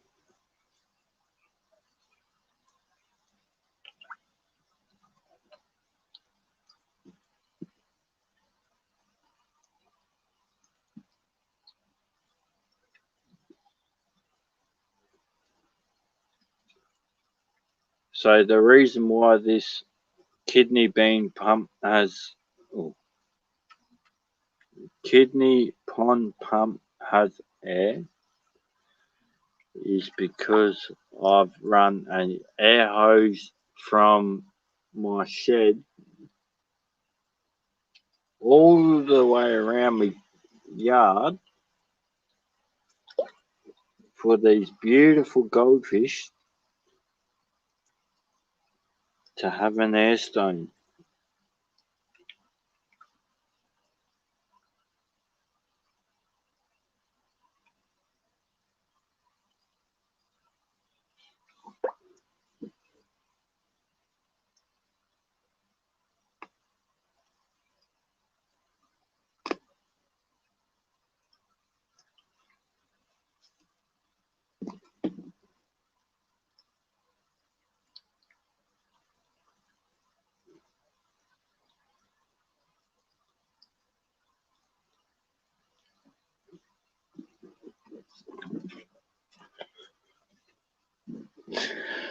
I'll be live for another 10 more minutes and then we're gonna schedule off stream.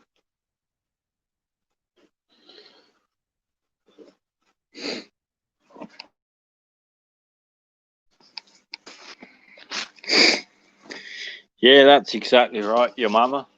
I tend to find that more oxygen for the goldfish is the better.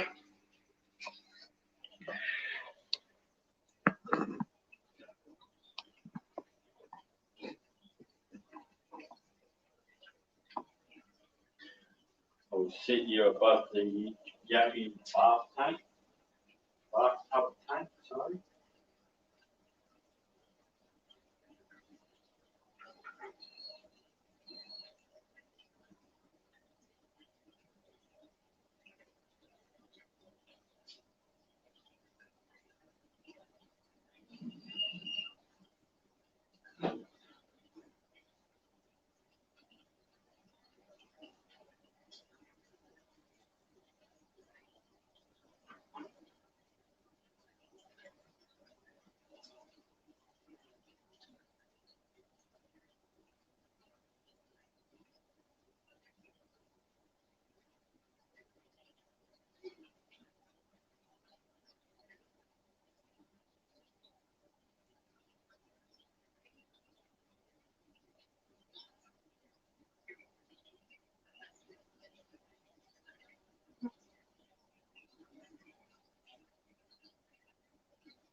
So as you can see, it's just my guppy tank.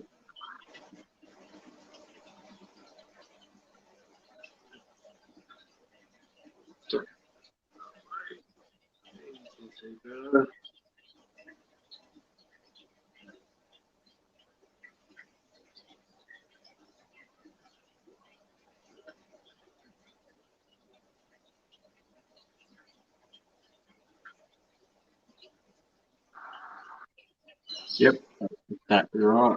So there's my two mollies there, the Dalmatians.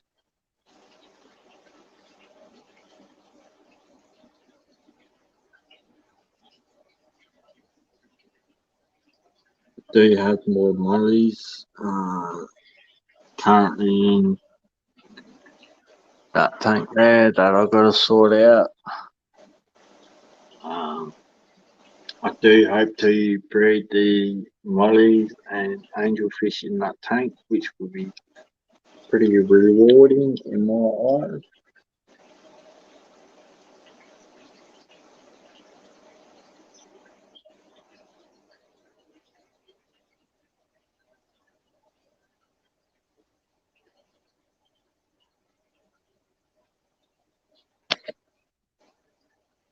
So the white molly is my female molly, and then the dark one, which is that one there, is my male.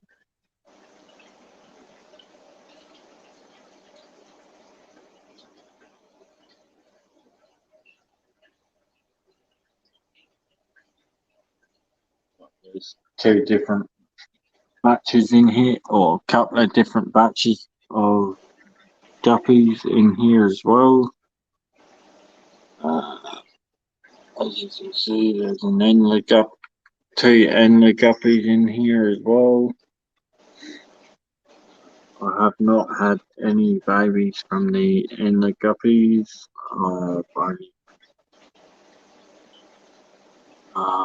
Babies from the guppies.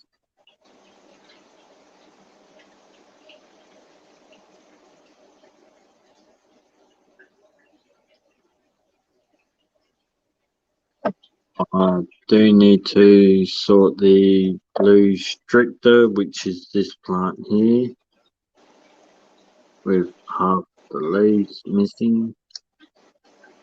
Got to sort that one out. After I've sorted that plant out, then I'll be more or less happy with this fish tank. But this here is just my guppy / endless / molly tank. So if I do end up with mollies, then that's a bonus. If I don't, then so be it. I'm not really too fussed about the mollies really breeding so much. But yeah. And they are in a 2-foot tank. Yes, the water is a little bit low. One of the things I'm doing today is to do a water change on this tank.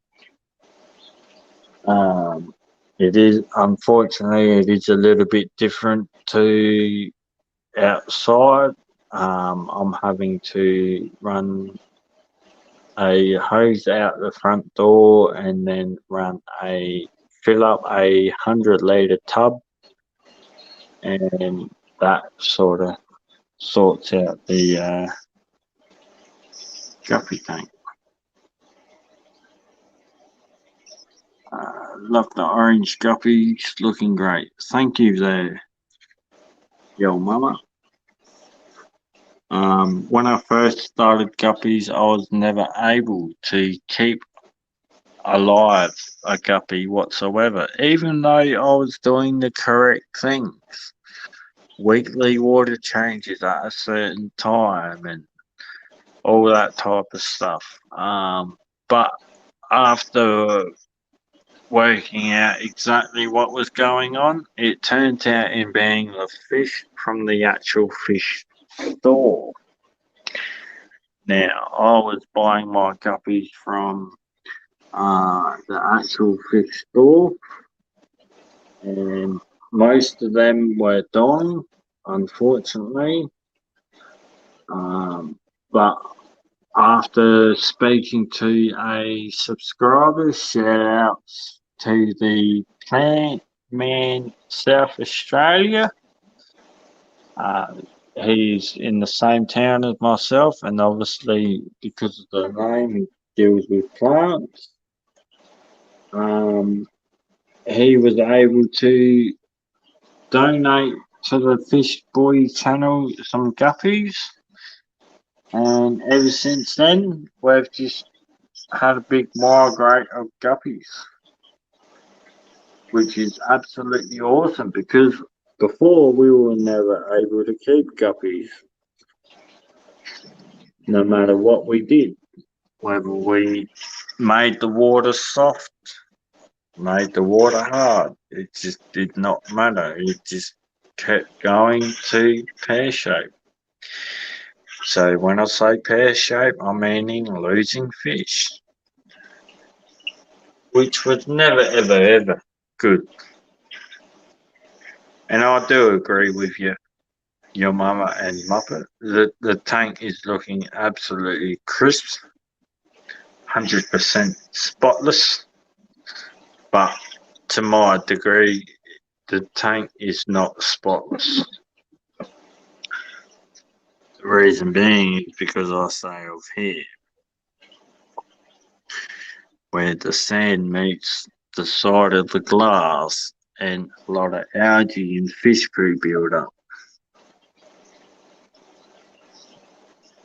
But this tank here will be getting a major overhaul.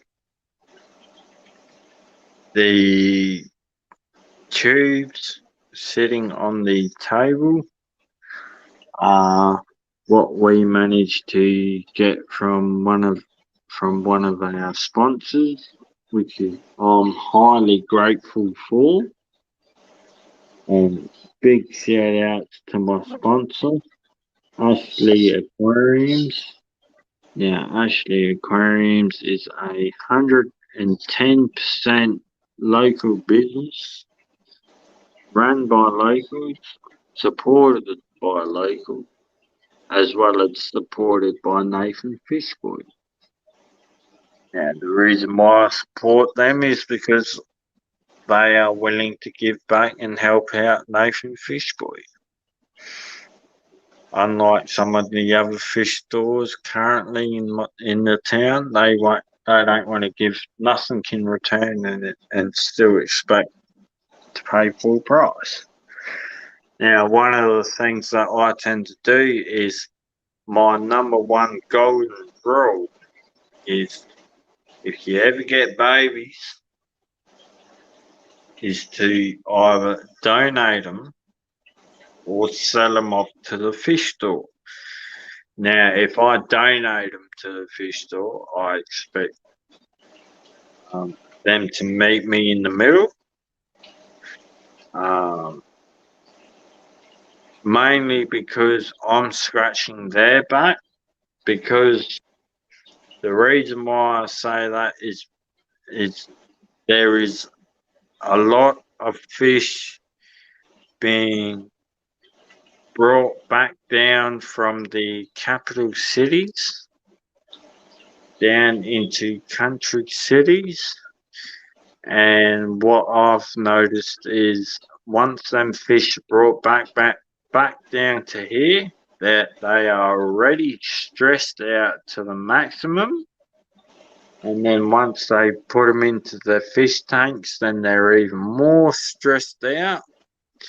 And then once you go and buy them as a customer, they'll end up being, well, sorry, I'll rephrase that. They will end up lasting a month or two. And I've noticed that because of the fish stores. Because that was one of the things that I wanted to test out, whether to see if fish store fish were actually, like decent enough.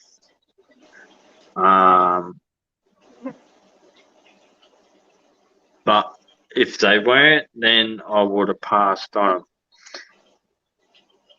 Most of the time, the guppies and the fish that I get are actually really, really looked after. G'day, Tennessee Aqua. How you going, mate? If you want the link, mate, just let me know and I'll jump across out the back and post the old linkio in the chatty-o.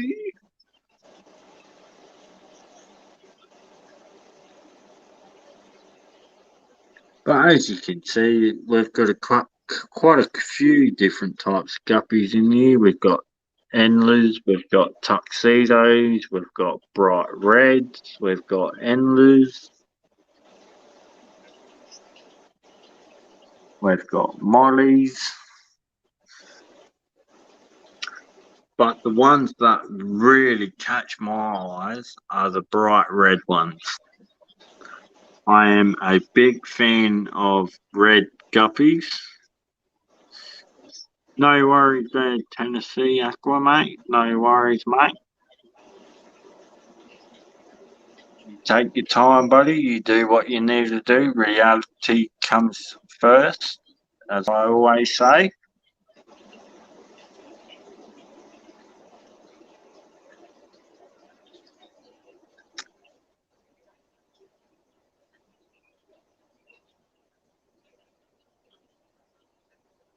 And that's just a guppy tank. One of the tanks that I have actually really got attached to, not because of the look, because of the reproduction rate of the guppies as well as the mollies. I've already had 2 batches of babies out of her. If I end up with any more batches out of her, which no doubt I will, I will eventually sell them off to the fish store, aka my sponsor. But yeah, you're good there, Tennessee Aqua. You just let us know when you want to jump up, mate, and I'll stick the thing in the chat. Stick the old linkio in the chat. Now, this is my shrimp tank. I do apologise for it being a wee bit messy. Well, I shouldn't say a wee bit. She's pretty great messy wise. Some of you may disagree to agree about it all, but as you can see, she's all nice and fine and crystal clear. There is my golden Plectorius, golden spotted Plectorius. He is going to be moved into a bigger tank.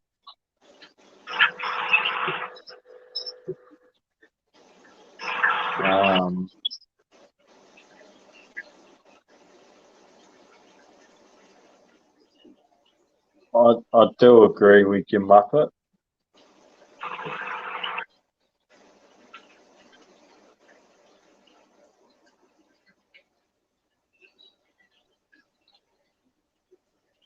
It's quite fascinating seeing how the mollies do give birth. They do actually give birth the same way how a guppy gives birth. They give birth to fry. Hence why a lot of fish tubers will turn around and tell you to run some form of floating type of plant. As you saw in my guppy tank, as you can see in the reflection there off of the 2.5 foot shrimp tank, that there is no coverage as of being on the top surface.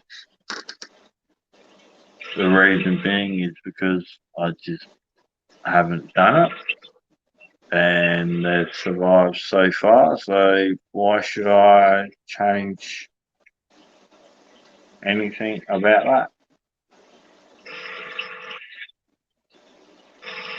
Oh, that's awesome there, your mama. There's always a first time for everything, mate. Like, when I first started the fish hobby, all I had was 2 fish tanks, a couple, 2 bathtubs, and a couple of really big containers. Now, in the big containers, I ended up sticking some goldfish in there till I managed to sort out a proper tank for them. After sorting out a proper tank, I was able to sort out plant, sort out as the research and what the recommendations of water quality that certain babies require, because it is also known that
apologise for that.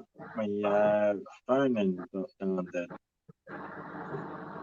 No way, yes. I'd never not go to bed, mate. No way. G'day, Connor. How you going?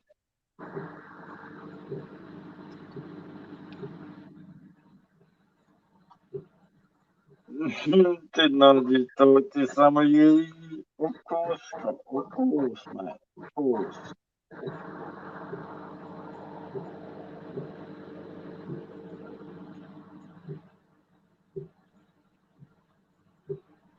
Yeah, that's right, mate. I'm back. You can't get rid of me, mate. No, just no. G'day, Chubbs. G'day, Scotty. Sounds occasionally mobile. Ah, okay, yep. That'd be because of the phone. Alrighty, both.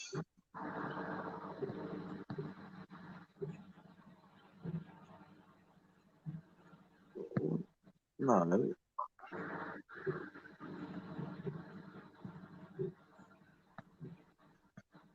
It's always slowly getting better over here, mate.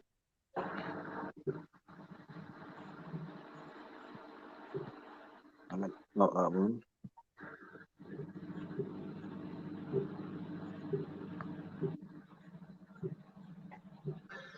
For anyone wanting to jump on the stream.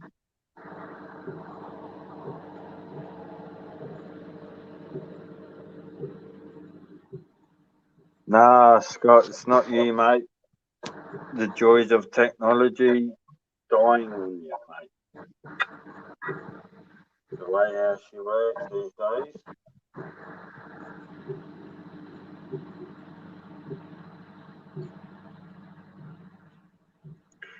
Not a lot there, Scott. Currently 7:44 a.m.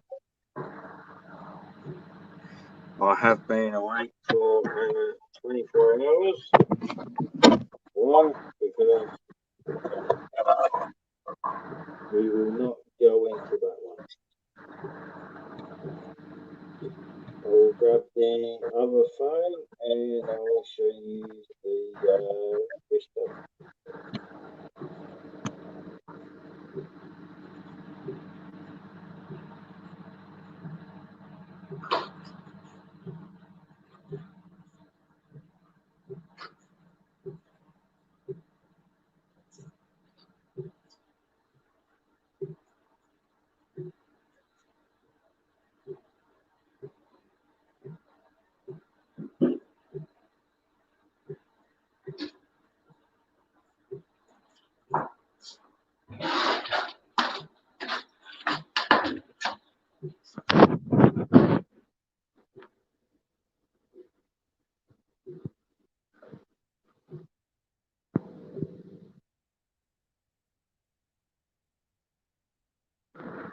Alrighty. Now we got two Nathan Fish Boys on the channel. Oh no! We got double trouble! Watch out! We got double trouble!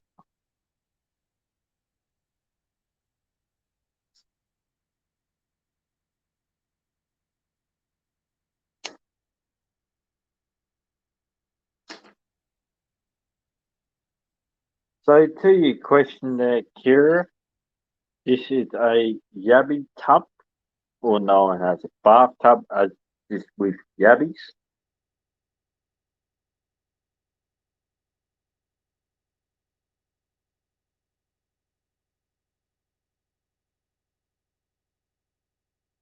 Ah, that's what we want there, mate. We want people rolling on the floor laughing their ass off. The joys of it.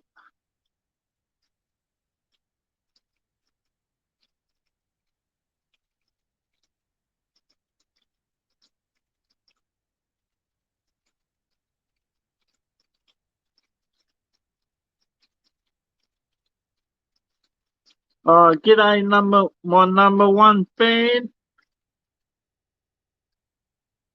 Let's turn the camera around so she can see me. No, not that one.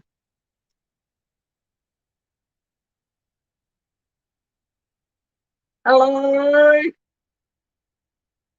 That's right. It's Fish Boy. How you going? You stayed nice and cool today. Drink your fluids up. It's gonna be a warm one today.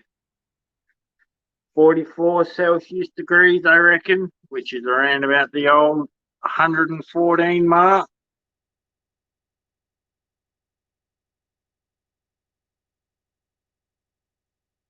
I'll get there, BJ. I'll get there, mate. No, it's all about growing the bum fluff these days, they say.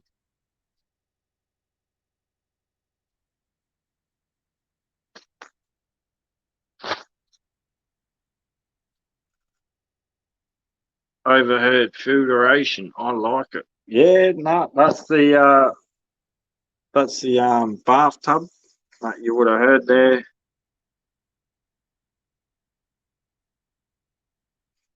Which that one.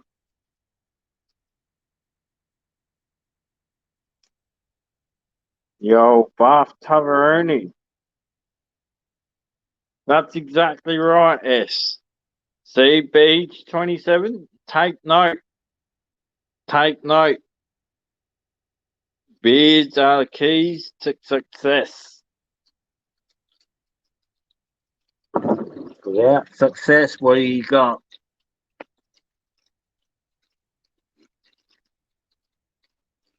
I would have hated to see what temperature your little pond would have been yesterday there, Beach.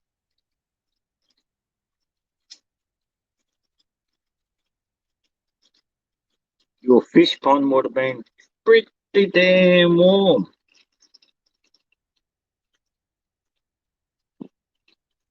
Ah, it's always too hot down here, mate. I suppose I can't talk. We ain't had much hot weather in the last probably week or so compared to what GRB has had.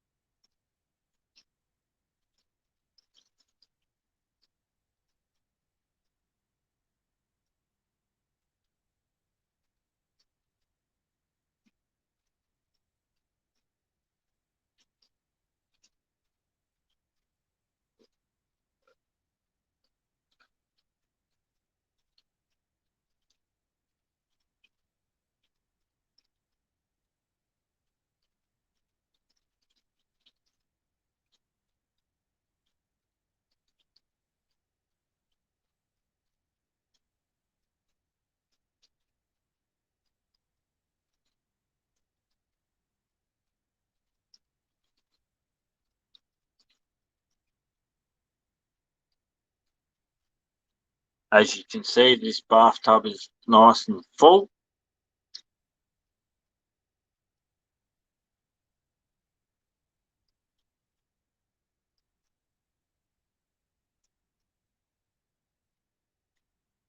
Just remember S's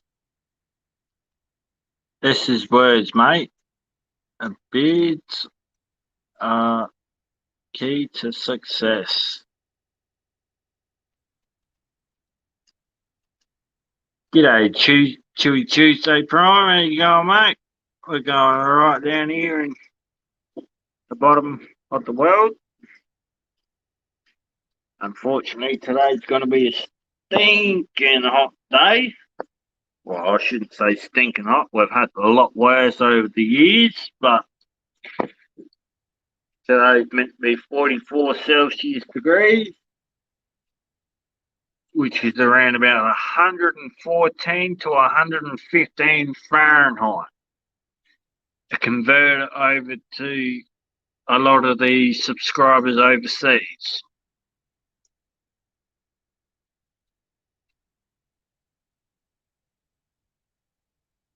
No, not really, S, because my aeration pump, or my air pump, is actually in the shed.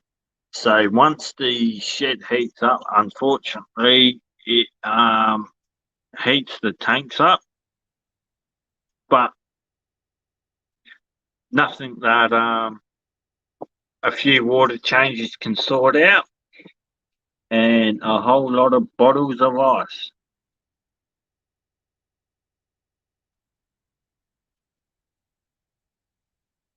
Alrighty, I will be back in a second. I've got someone backstage.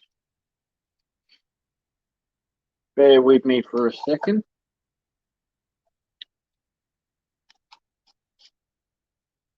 While I put the phone into this piece here. No, I don't want that piece. No, I don't want that.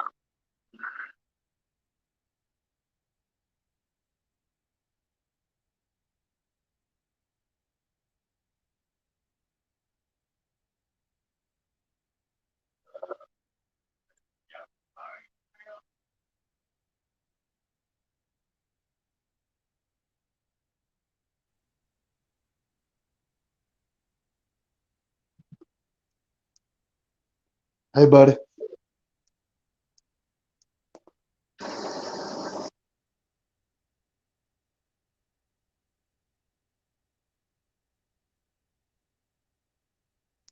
How's it going?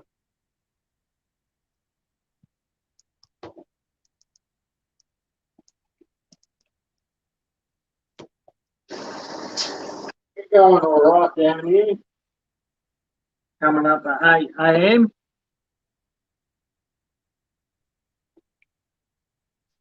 That's early. It is 4:24 p.m. here. Oh, damn. From Alaska to Australia, another side of the planet to yours. That's exactly right. Chewy Tuesday Prime, that's exactly right. Hey, Sean Muppet, Kiera, Tuesday Prime, Big shout out. BJ27. Big shout outs to Big Beach27. He is a fellow subscriber in the same town as myself. And another big shout outs to Tuesday Prime. He is over in Alaska. Complete opposite side of the world of myself.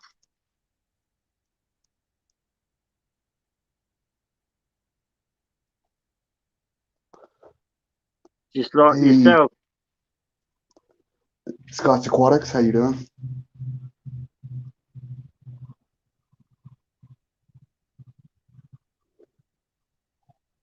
Yeah, Sean, I've got some room for sure. I'm just waiting on my shipment from HC Aqua to come in. It was supposed to be here yesterday and it didn't show up today. So maybe Monday, I don't know. So I don't recommend anybody getting anything shipped to them this time of year. Well, Everything's backed up. HC Aqua's shipping is always really, really, really good. So as for your shipping, Tennessee, you should get it really soon. Oh yeah. I mean, like it's nothing that he done at all. I mean, it's just right Yeah. now, this time of year, the post office is like really, really backed up, and it's got everything mixed up. I mean, so. Let's But ask what you're getting from Jesse. I'm getting a pair of Cockatory Pistos, a pair of Green Hulk guppies, and some of his red mosaic Dumbo ear guppies. I must admit, the Dumbo here, they are one of my favourite guppies. I'm sorry, I didn't hear what you said. The Dumbo ears guppies, they're one of my favourite guppies. Oh yeah. I'm actually really excited about getting all these fish because I've never ordered any livestock online before. So this is my first time, and I've been wanting some stuff from Jesse, and luckily he had some Dumbo ears, and I just had to get them. Oh, I don't blame you, man. If the pet stores here in my state didn't mix and match all their guppies, we would really have some really nice guppies. But because they mix and match a lot of their guppies, we tend to end up getting the mixed breed.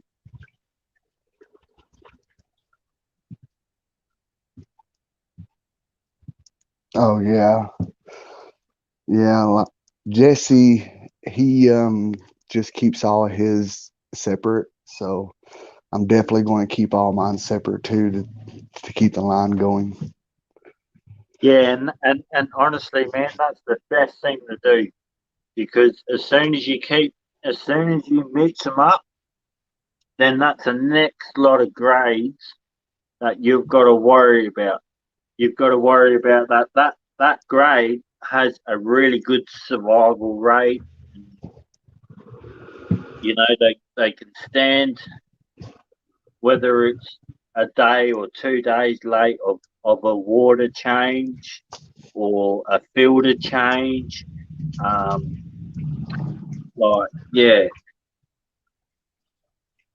And that was one of my biggest problems, was not being able to set a routine in from having local fish store guppies compared to a private breeder of guppies. Oh yeah, yeah. I mean, I've never really kept line bred guppies. You know, like I said, this is going to be my first experience, and I've got a lot to learn. You know, because I know that you got to cull, you know, all the bad ones out and stuff, and so hopefully I can keep them looking great. You know, it's just going to be one of them things I gotta It's get all like the it, information. it's like having shrimp. When you get your low grade of shrimp, you got to cull them. Same as flower horns, you got to cull them. You got to cull them to pick out the best ones, and then unfortunately get rid of the ones that are not so good. Yeah. I wish that I had some bigger fish, you know, that I can like feed the ones that, you know, don't have, you know, everything that they should, I guess, in color, because I figured, you know, that would be a better way as far as, you know, just using cloval, I guess they call it, and Yep. and the other methods, but you know,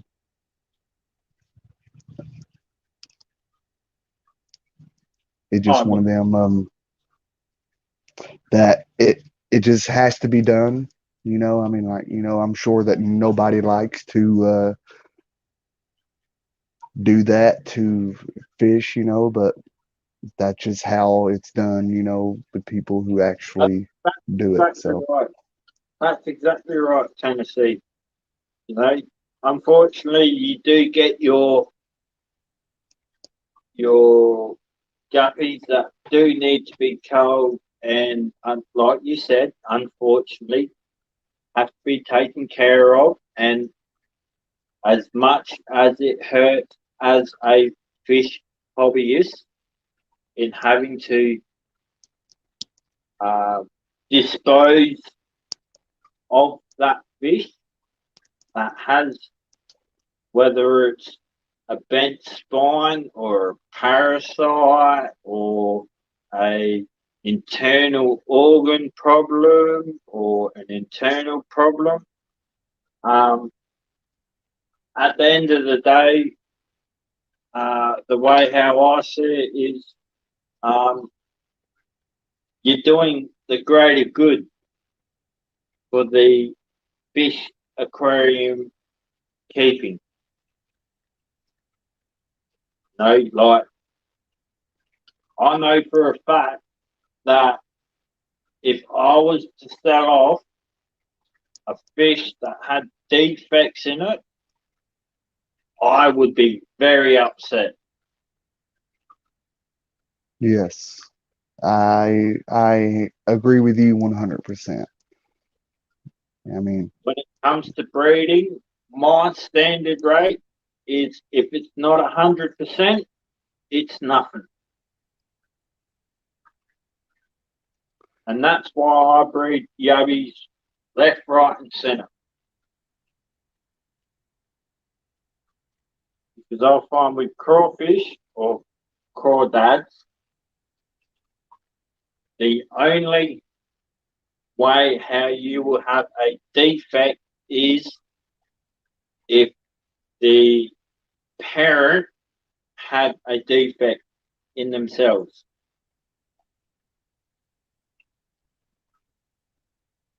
If the parent has no defects, same goes for the male, then 99.9% your success rate will be high up on the ladder. Now, Nathan, there is one question that I was going to ask you and get your opinion about. Yep. I have been hearing that like temperature with guppies will determine like if you get more females to male ratio. And that being said, I have heard that, if I'm saying this correctly, but I heard that the colder the water temperature is, that the more females that you get, and the hotter the water temperature is, will give you more males. Now, I've heard that as well. But as for myself, being in the hobby for over 2.5 years, well, I've been in the hobby for just over 3 years. YouTube probably just over 2 years. I've noticed in the hobby with guppies is it also depends on what your climate is. If your climate is high, I find for myself that I get better babies. I haven't worked out exactly why that happens.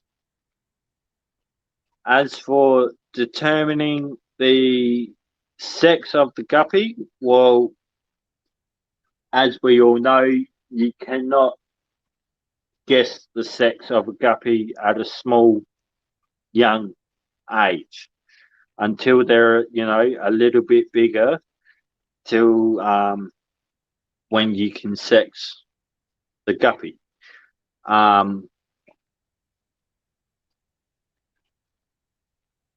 That's why with my guppy tank, I've just got a whole bunch of them, and as you saw, they're mixed with mollies, Endler guppies, as well as tuxedo guppies,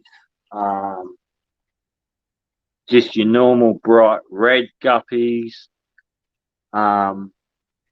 In my shrimp tank, I've also got a different coloured guppy in there that I was never able to catch when I put in the shrimp, because as everyone knows in the fish hobbyist,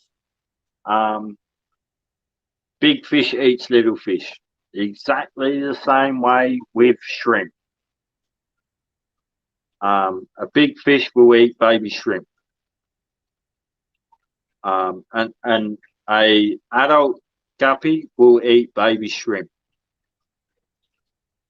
I have heard people saying that plecos and bristlenose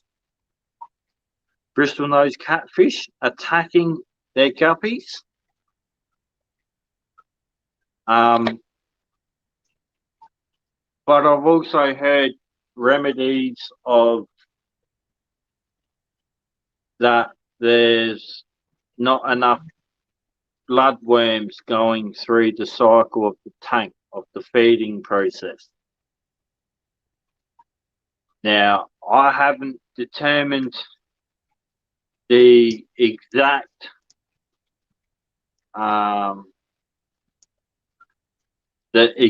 scenario on how to stop your bristlenose pleco or your bristlenose catfish from attacking your fish.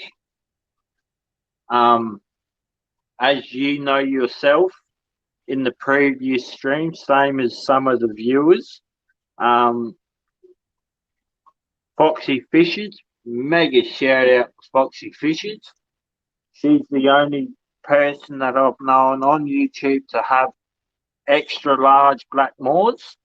So mega shout outs to her, as well as mega shout outs to Swampy Acres for taking on Foxy Fish's black moors. But even Foxy will tell you, she was feeding bloodworms, algae wafers, what was it? Beans, all that type of stuff to her pleco and bristlenoses, and they were still attaching onto fish. So, in my regards, as for keeping guppies, I would rather keeping them with snails. From my experience, I've always known as what they call pest snails, as well as ram's horn snails. I've always found that they have been the best snails outright compared to some other species of snails. But it also depends on the type of water you have around your house. As everyone knows, everyone's water is completely different. Now, your water would be completely different to mine because you're on the other side of the well. Yeah. You know, like, Yeah. I think my water is, the last time I checked it was at 150 parts per million on the hardness scale, which was on my test strip chart, said that, which is like right between the soft and the very hard. So, and and my pH is around 7.2. So everything is like around what people would consider neutral water. Yep. And that'd be perfect for what you're trying to achieve.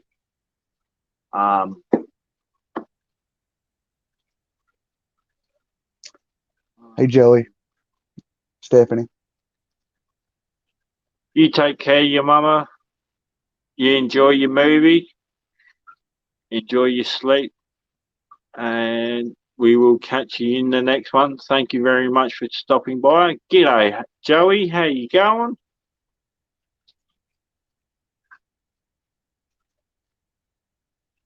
Oh, good Lord. Female dropping in the adult tank. There are about 8 females that look pregnant enough to be dropping. See, that's excellent. Yes. That's Yeah, what you want. she has I think she said that she had about 100 black mollies, and I guess she's having a bunch more. And having mollies is quite, I wouldn't say extremely different to a guppy, but you notice the difference between a molly baby or a molly fry compared to a guppy fry.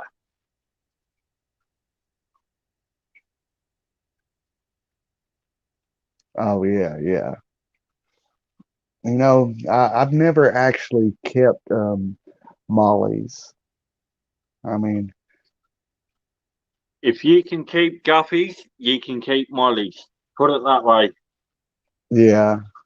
Honestly, that's the way how I see it, man. I found if you stick to the normal mollies, if stick to the normal mollies, you'll be fine. I've always found that balloon mollies, no good. Because they've been like inbred it and just like mixed with other things too much, maybe, or They react to stress a lot worse than a normal molly, oh, okay. which is extremely different.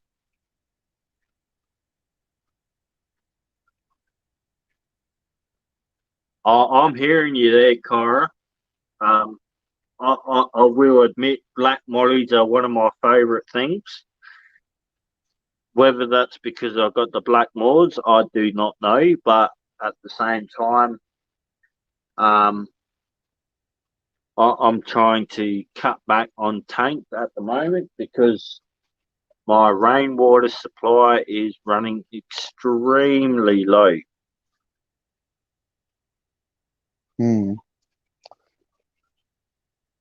You know, I've been keeping fish, like been in the hobby pretty much since I was 10 years old, just off and on. But uh, the past going on 10 and a half to maybe 11 months now, I just recently got back into the hobby, and and I've never been into the hobby as deep as I am now. Like, see before, I didn't know anything about, the cycling and like, that you have to change water ever so often, and as far as like putting live plants in my tanks, I did it a couple of times but didn't really have no success. But that being said, like since I've been back in the hobby again, I've accumulated 7 tanks, and I have successfully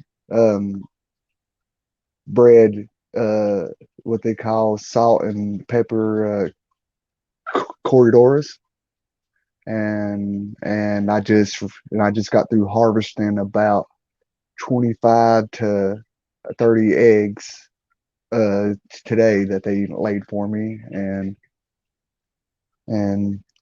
I've started recently keeping shrimp as well, pretty much on the Neo-Caridina side, Yep. and I've got about 100 uh, babies out of them so far, and I actually just got through setting up 2 more little small shrimp tanks. That's going to be like a certain color or strain, so to speak, Yep. only. And I did have crebensis that I had successfully bred, but I gave them to Bob Kaler. And but so far, that's pretty much all the breeding that I've done. But most of the time when it comes to certain fish, you really don't have to like try hard to breed them. You just got to make sure that they got good clean water and then let them go. See that little golden fella there? Hmm. I walked home, I got home and they were breeding. Oh, Oh, nice. they were breeding. They were actually breeding. If you scoot back on my channel, good probably 8, 9, 11 months ago, this 4-foot tank here was in my lounge room. It was just straight on the floor, no stand, no nothing. That was when I was first back in the hobby, so to speak. And I come home and they were breeding. Oh, nice. So what I managed to do was I managed to, don't mind all the mess, but I managed to come up with this piece. So what it is just a piece of looking driftwood type of thing, but it's all fake. Oh, so it's like ceramic, maybe? Yeah, it'd be ceramic or fiberglass, one of them. And all I did was I put this plant onto it, just hot super glue. And this is why I tell a lot of people, use hot super glue or a hot glue gun. Yep. Right. Now this piece here was just a little piece that I managed to cut off. As you can see, some marbles in the top so that the fish could spit their eggs into the marbles and stick onto the marbles, as well as stick onto this plastic plant. Very nice. And that's all I did to stick in the tank when I noticed my goldfish were spitting out eggs. And that last golden comet in the Blackmore tank is the last baby goldfish that I've got, that I bred. Thank you, Kiera. That's very sweet and nice of you. Thank you so much. I really, really love your setups that you have, Nathan. I mean, very nice. Oh, we down here we make do with what we got, man. Like, honestly, that bathtub there is older than you. It's older than everyone sitting in the chat lurking. Is that one of those they're not made out of fiberglass or plastic, but it's like a type of Steel. Cast iron. Oh yeah, cast iron. Yes. This piece here is where the claw feet sit in. Oh, okay. Nice, Nathan. This bathtub is actually a claw feet bathtub, but because when I got it, there was no claw feet. I was like, bugger it. I'll just sit it on the concrete, sit it on a couple of bits of wood, and that's what I did.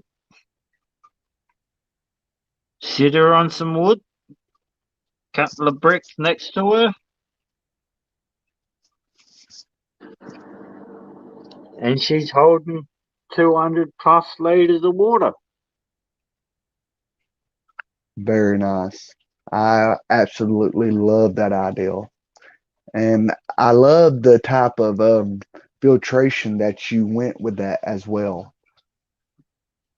Good old DIY filter.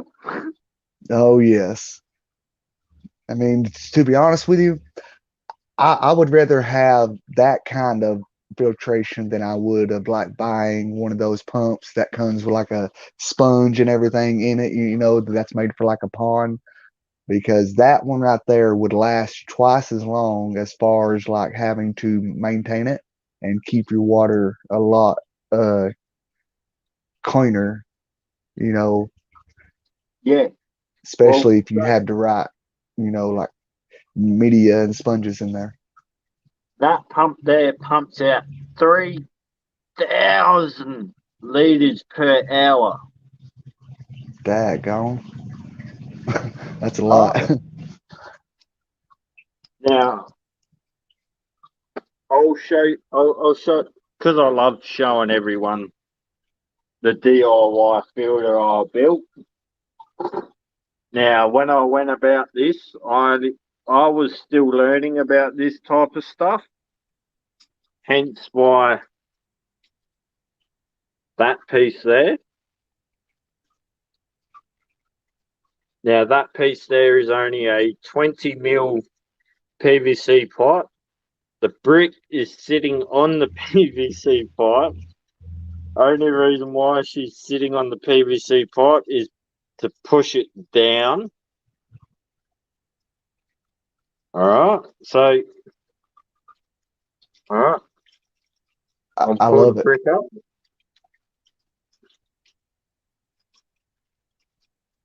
That sort of tells you the type of brick I'm using. All right. You're going to trip over this, man, because you're going to go, what? You got a filter that large?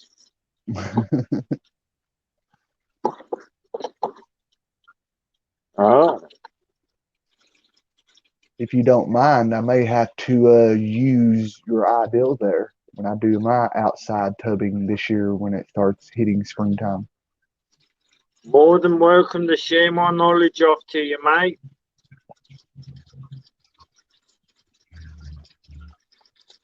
More than welcome to.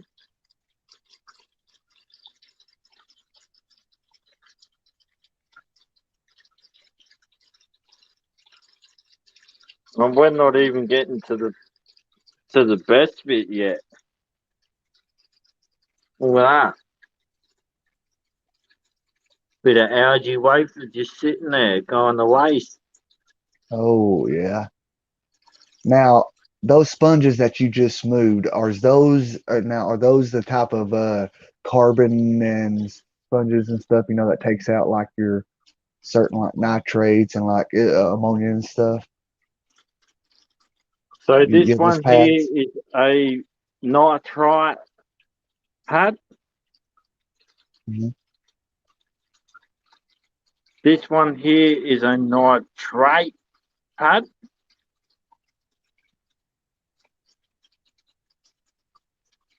Same again.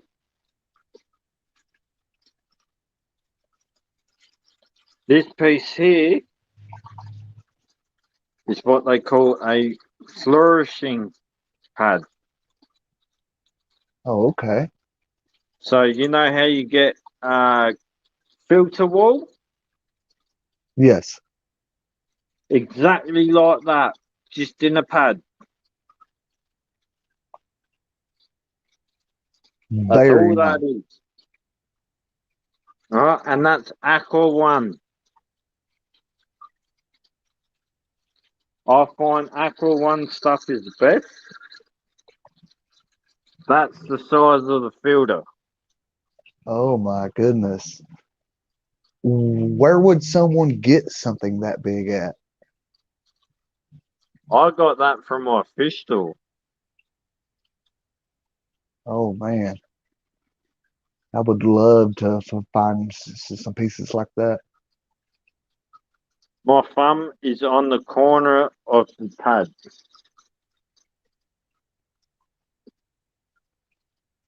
That pad is enormous. That's why I use this tub as my water filling tub.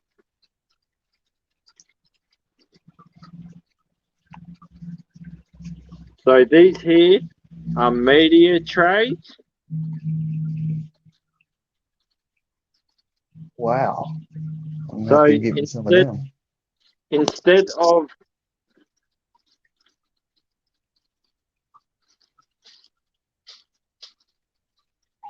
of bio nude,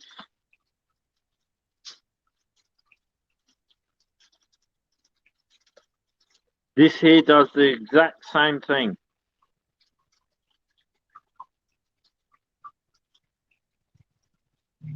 I like that design there. They come in two different sizes.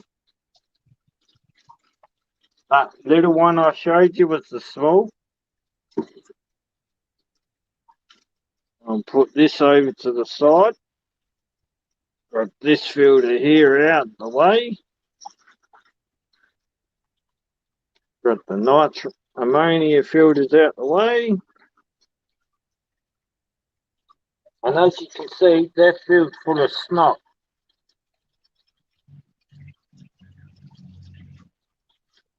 Alright, they're filled full of snot. Now you can see how clear my water is for the yabbies. Yes. When I was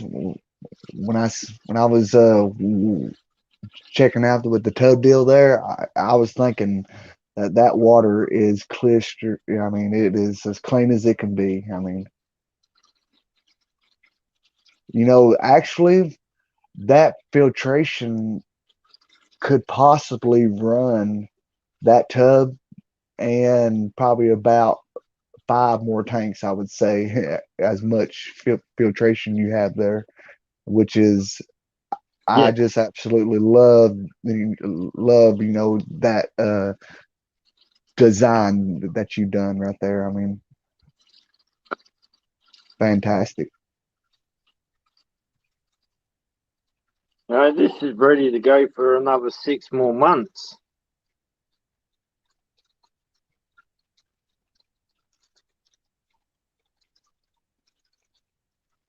So yeah, I'll just push the nitrate filter, which is that filter there. I'll push that on the side.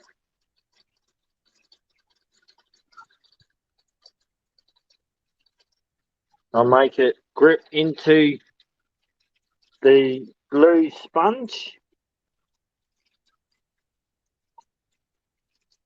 And then to stop that noise,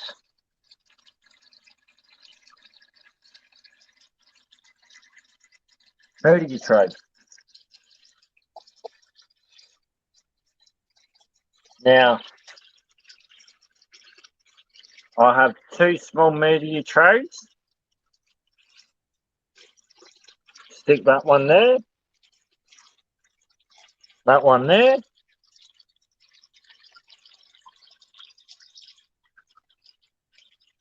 That under that.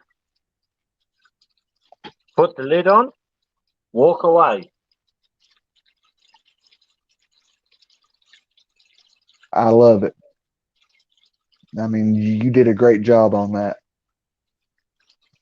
I'm yet to do a DIY video on this, but the only thing that I would literally change is put it where that canister filter there is. So instead of over the top of the bathtub, the filter sits there. So all you see is just the pump and a hot PVC pipeline come out to the tub, comes out, PVC pipe comes in, down into the tank.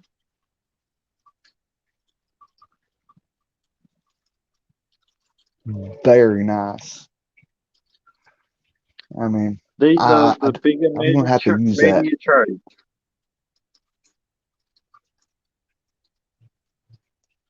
Now I can give you the brands of these trays because I will admit they are super handy. The other thing that I stick in my tub, air stones. Why? So they do not go dry. That's a good idea. So basically I just go, oh, whoops, I threw that one in there. Oh, whoops, threw that one in there. And forget.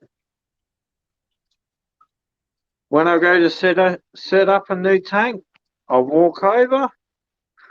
Oh, yeah, that one there. Yeah, I'll grab that air hose. I'll grab this stone too.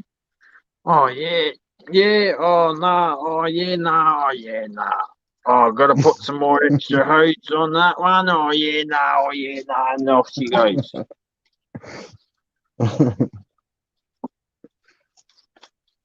Like, super handy in having DIY filters because you can store all this stuff in there.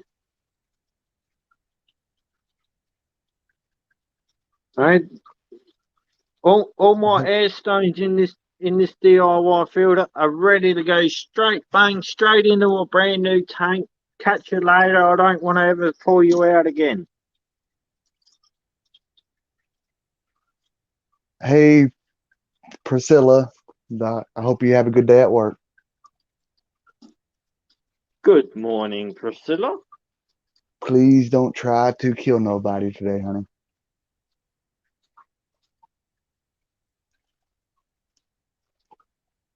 You're all good. Remember, breathe. Woosah.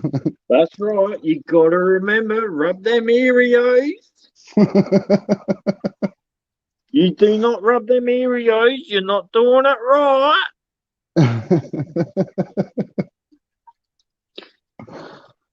And yeah, so this pipe in the middle was my stuff up. The only thing I do advise is do not use 20mm pipe. You can use 20mm pipe for your pump going into your filter, DIY filter. But I suggest using 25mm and up. Oh, okay. All right. So that being said, like here where I'm at, that would be considered as like 1.5 inches to maybe 2 inches in Correct. size. Okay. Correct.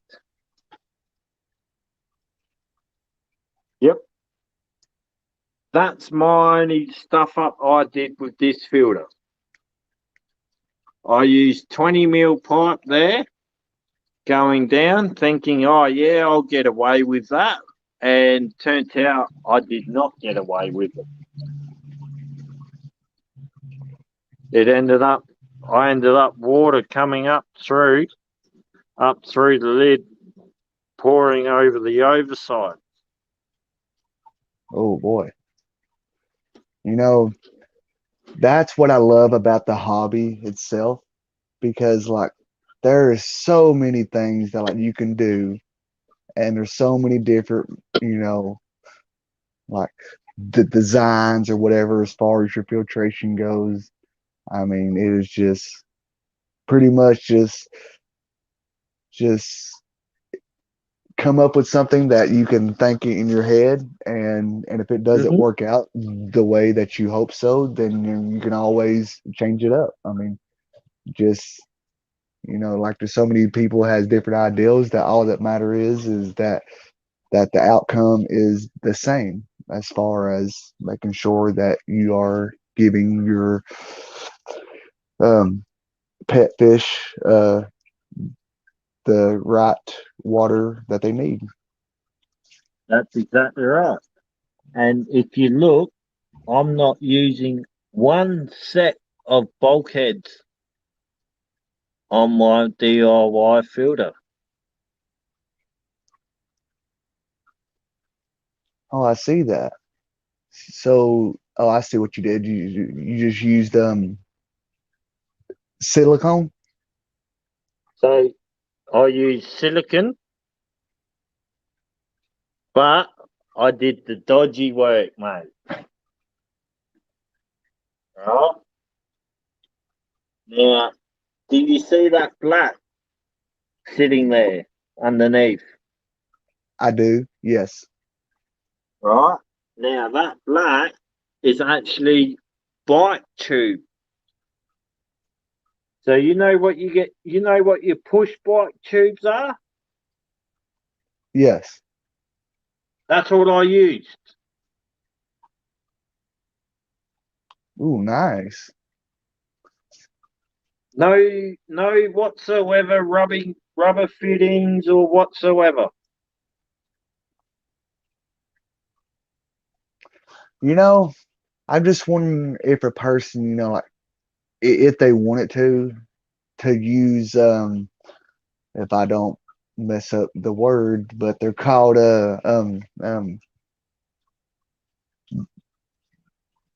rubber grommets. It's basically Yes. like it's basically like a type of seal that you put into a hole of like metal or plastic or whatever to like run like your um um wires and stuff through, so that way, like it makes it a tight fit to keep from Yeah, like yeah. getting You have water to and rain lube in. it all up tightly. When you make your cut, what a lot of people do not realise is when you make your cut with a hole saw or a spade bit, it's actually that 1 mil too big. Oh yeah. And that's what stuffs a lot of people up. I've had a lot of people tell me, oh, you should be running this, you should be running that. And I tell them, why should I be running this and running that, mate? If I can go about it a cheaper option and a cheaper way, and she still holds, why should I go out and spend 30, 40, $50 on PVC pipe fitting? Exactly. It's like some people just feel like that, their way is the best way, and like some people they just love that new high dollar, stuff that comes out. And there is nothing wrong with that. But it's like you said, like if it's not necessary to people, who just cares about getting the job done cheaper, then, I mean, it doesn't matter what you use or how you use it, just as long as the outcome is the same, which is healthy fish, clean water. I mean, if you have that, then do what you like. That's what makes the hobby so great. One of my go-to rules, man, is if fish are healthy and happy, Why change it? Exactly. Why change what you're doing?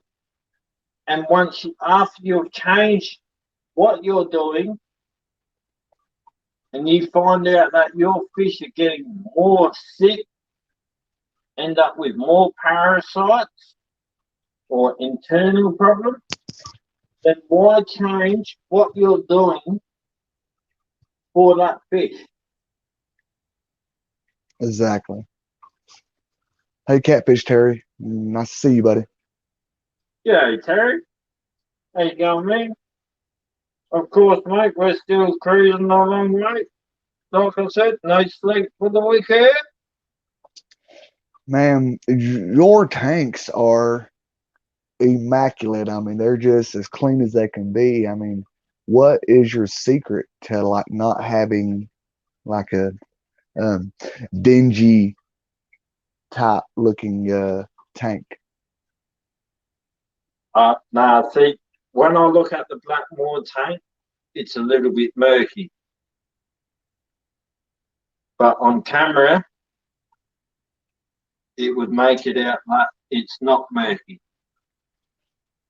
Oh, okay. The reason why she's a little wee bit murky at the moment is because I did a water change about 8 a.m. now, so close to 10 hours ago now, I did a water change on these lot.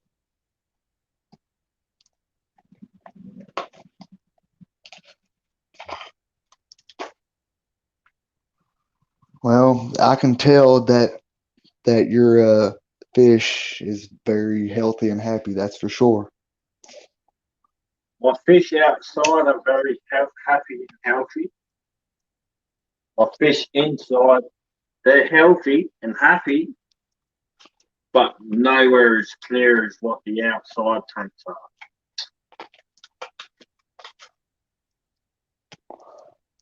And that's because I don't keep up with the maintenance, because it's always constant, day in, day out, day in, day out. Don't get me wrong, I love doing what we've got to do. But it gets to a point where you've got to draw a line, you've got to go, oh shit, I've just spent 18, 24 hours on fish stuff. Oh yeah. I've caught myself. I mean, for the past, I don't know,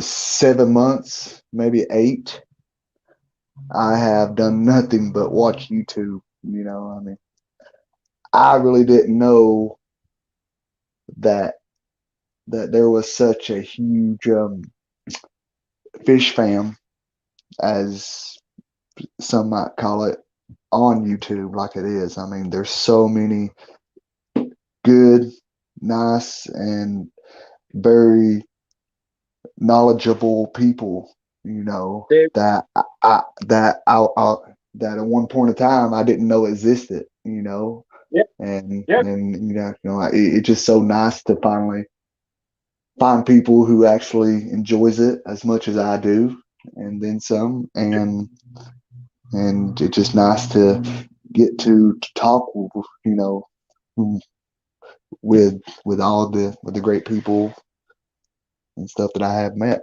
like you. As well as to tell your experiences on what you've been through with the fish that you've got or experienced in your life. The biggest problem with fish keeping I'm finding, mate, is there's not enough research. If there was enough research, it would stop people from putting bristle noses and plecos and axolotls all in one tank. don't get me wrong. Yes, no worries. It looks absolutely beautiful. But you've got to think of the fish. You've got to think of the fish well-being. So basically, you've got to put your mind as a fish. If that fish is sitting in green water, would you rather be in green water? And that's what a lot of people these days don't really understand. And especially with goldfish. I've seen tanks where they're completely greened out. You can't see the fish till the fish is right up at the tank, right on the side of the glass. And you sit there and you think, how is that healthy for that fish? That fish is swimming in their own nitrites, nitrates, their own ammonia.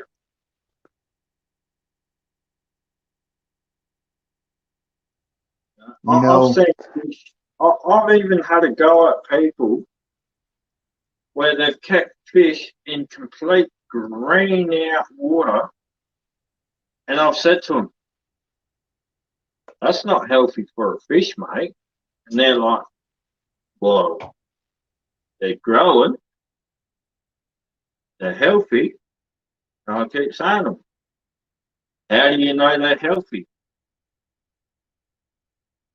You don't know if they're healthy because your water is greened out. It's putting algae out.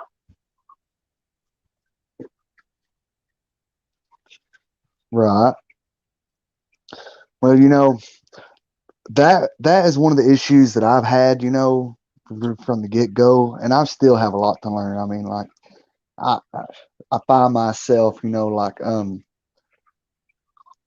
questioning sometimes, you know, what I'm doing and what I've done, you know, this and that, you know, and it's mainly because of I you know, I'll do research and then I'll get so many different ways of doing something, or like different advices on everything that, you know, Yep.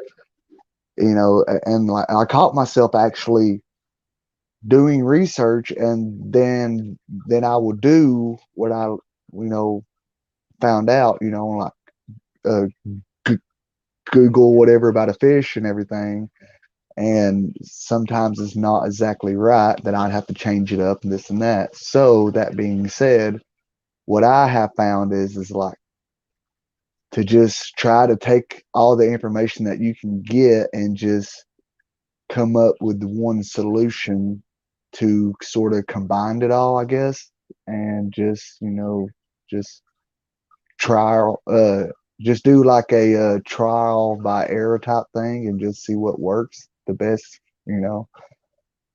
But the whole green water issue, you know, I've been really, I guess, confused about it all, because, you know, I've been told that green water is supposed to be really healthy for fish. Well, mainly for fish fry, because it's got, like, I guess, little microorganisms that the fish can eat and all this other stuff. And then I have been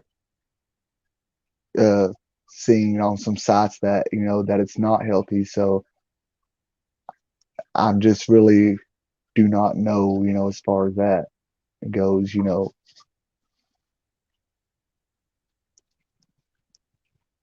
But um like I said, you know, I mean, it's just one of them that a bunch of people will give advice about certain things, and like really, you know, like they are really telling you about what works for them. And I think that some people gets confused and try to do what they're doing and find out that it don't work for them because of where the water's totally different or whatever. But, like I said, I just try to take in everything and try to come up with one solution by combining it all.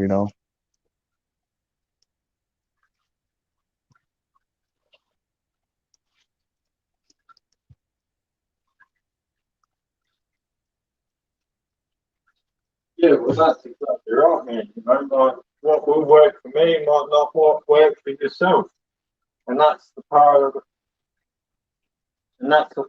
that I keep telling people.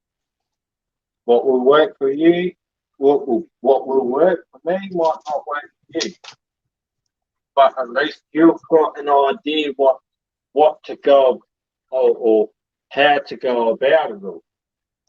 Right.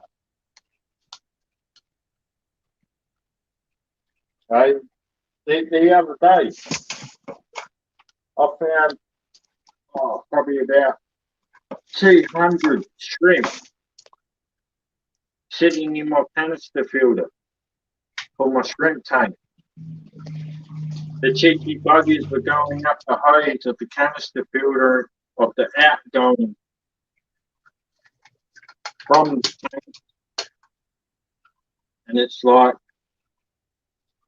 how are you not getting mulched up by the propeller from the canister filter? So all I ended up doing was I ended up sticking them in a bathtub.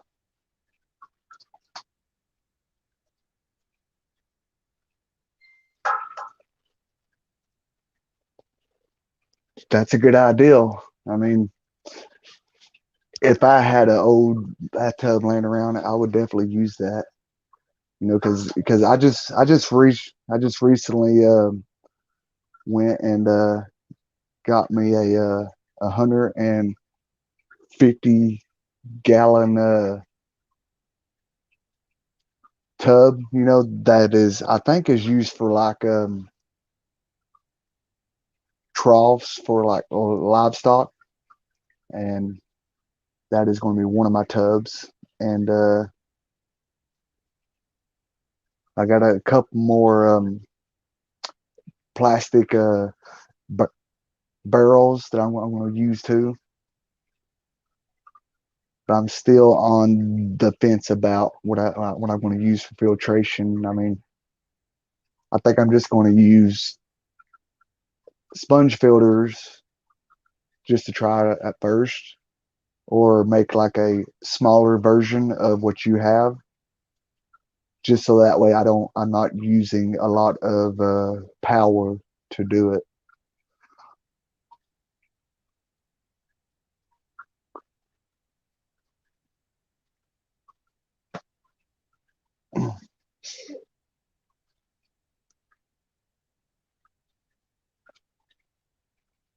Hey Ian, what's going on, buddy?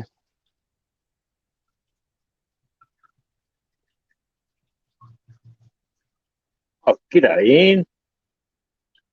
You're back. So what size tank is that you have? So for the Blackmores, Mm-hmm. I have a 4-foot tank by 1.5 foot wide by 3 foot high.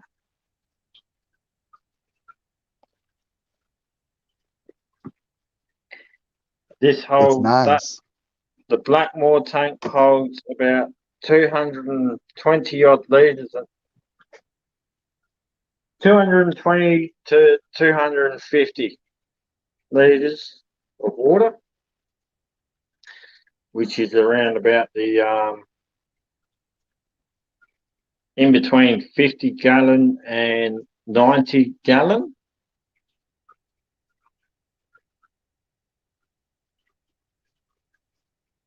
That's the same as this beautiful tank.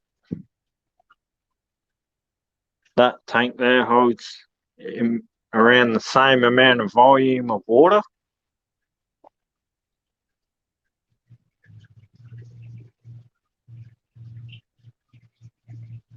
And then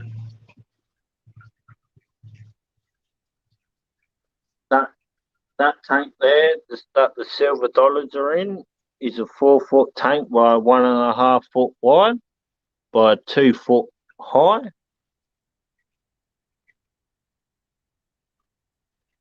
The octagonal tank with the skulls.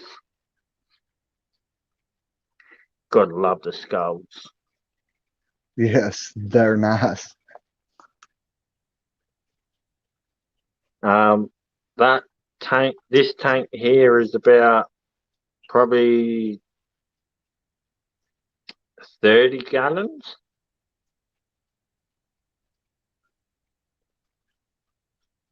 That tank there is a 2 foot, so that'd be about probably 20 to 30 gallons. I've obviously got to put more water in it because, as you can see, it goes to the bottom of the frame up. I've only got baby yabbies in that tank. Reason being is because that's just my holding tank type of thing. This bathtub here holds about probably 115 gallons of water.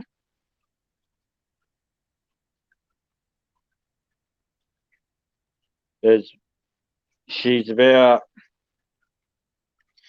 in between 3/4 full.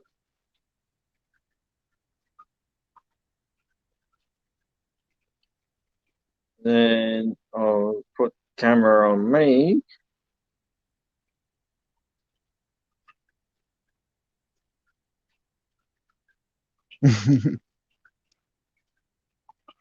Oh, hang on before I. Yep,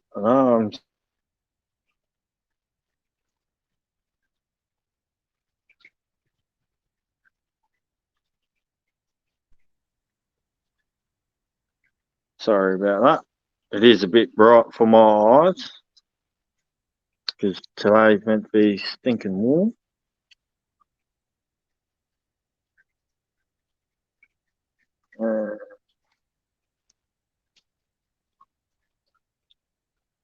My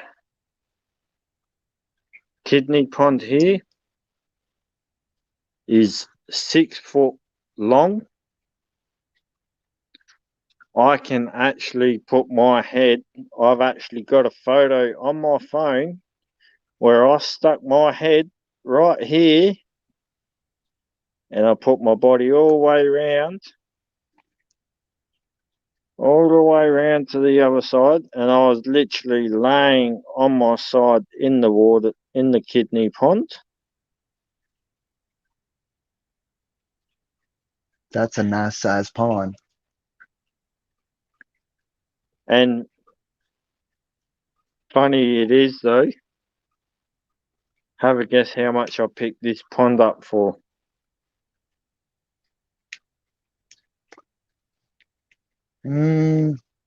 Maybe $30,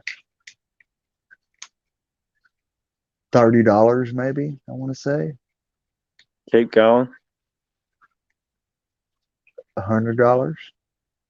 Bang on the monies. That's a good deal.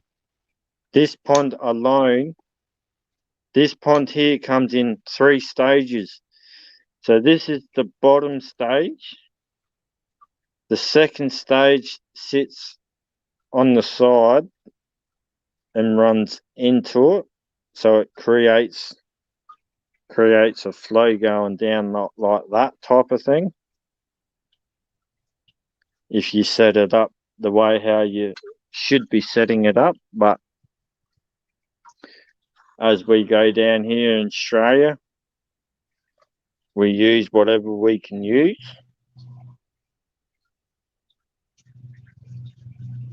And yeah.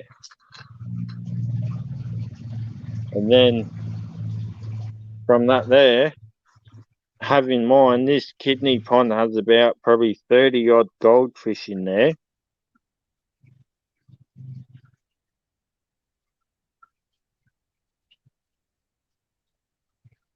And then from there, don't mind the weeds. Go into a laundry trough.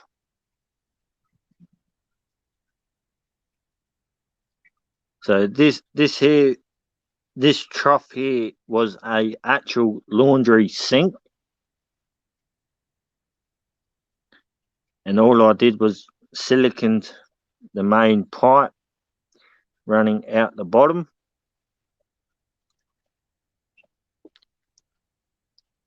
And it's got, one of the things I'm doing today is I'm going to fill this right up to the rim so I don't have to worry about it for a long time. I did a project before I started fish keeping. Now the project that I started was, will goldfish ever get brighter in a outdoor pond compared to a indoor pond, i.e. fish tank?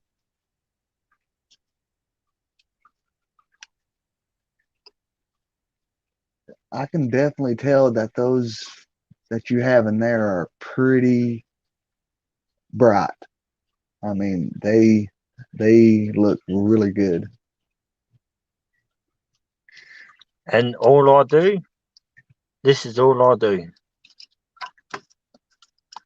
Put the leads in the water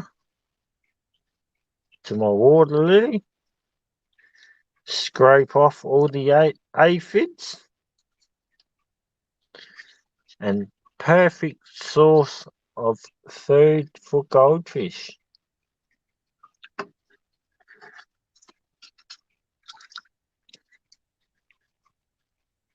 That's all I do to this pond.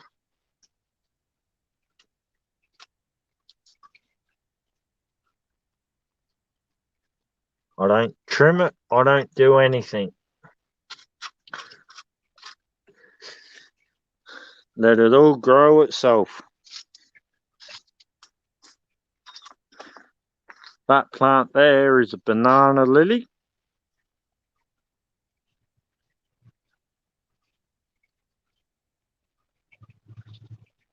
That's a big plant. When I planted this at like the age of 6, maybe a little bit older. There's the main stalk there. This here was the main root.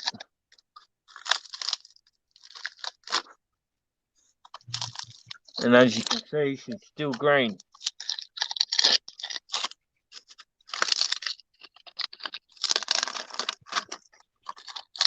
So now, like, will that grow back since it's still healthy looking? Yes. That's okay. Now, when this was planted, right? This was planted at this size.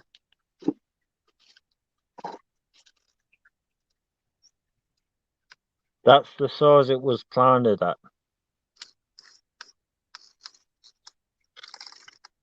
You could fit your hand around it.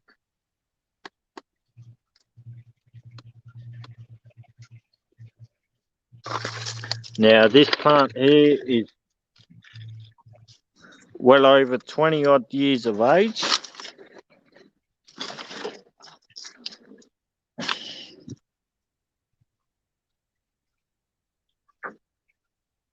And as you can see, she's just loving life.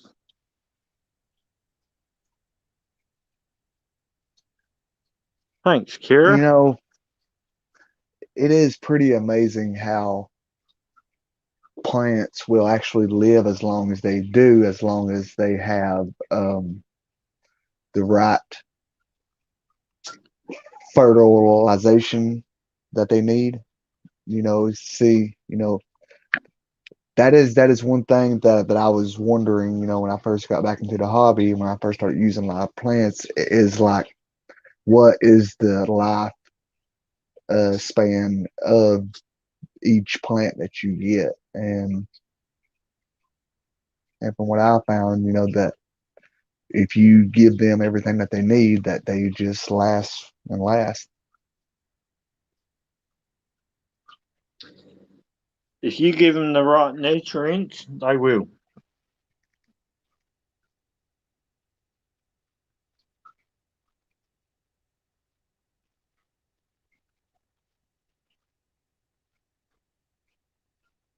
Now, these fish here are rosy barbs.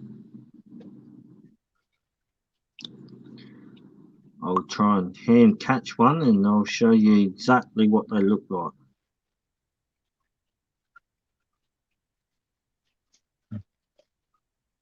Now, Now, how have often? in mind, these are about probably 2.5 years old. Um, how often do you feed your fish that you have outside? Every 1 to 2 days. Oh, okay.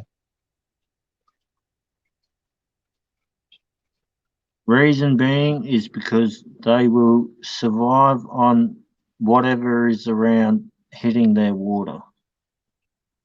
Like bugs and larvas and stuff. Yeah, yep. Aphids. See them the little black things on the plants there? I do, yes. They're called aphids. Now, when you see them in your tank, outside ponds, you just do this. Just rub them off. Don't stick any extra feed in there. Just rub them off. Because I find that the fish will eat them, and it's a good source of live food for the fish.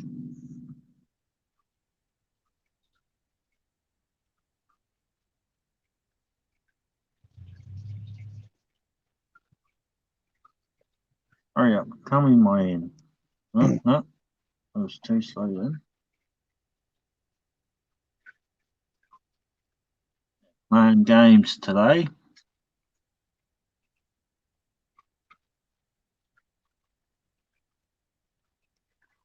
Most of the time they'll come up and they'll nibble on my hands. One of the things that I'm trying to do with these rosy barbs is breed that many of them that they come up to you, and if you stick your feet in there, that they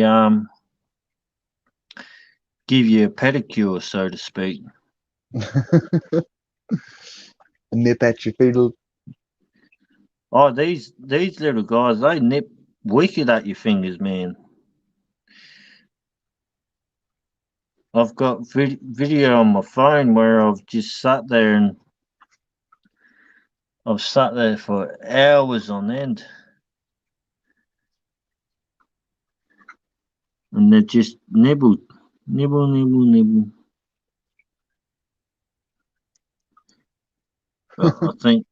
I think because they know that something's not right, they're acting funny today.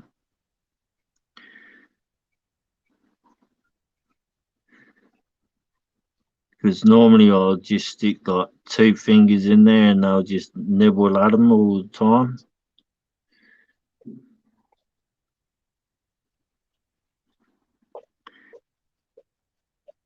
And one of the things is these rosy barbs are out here 24/7, every day of the week of the year.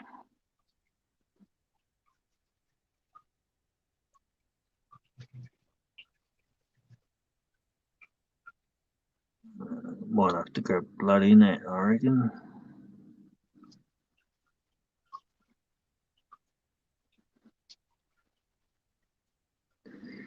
Yeah, I might have to.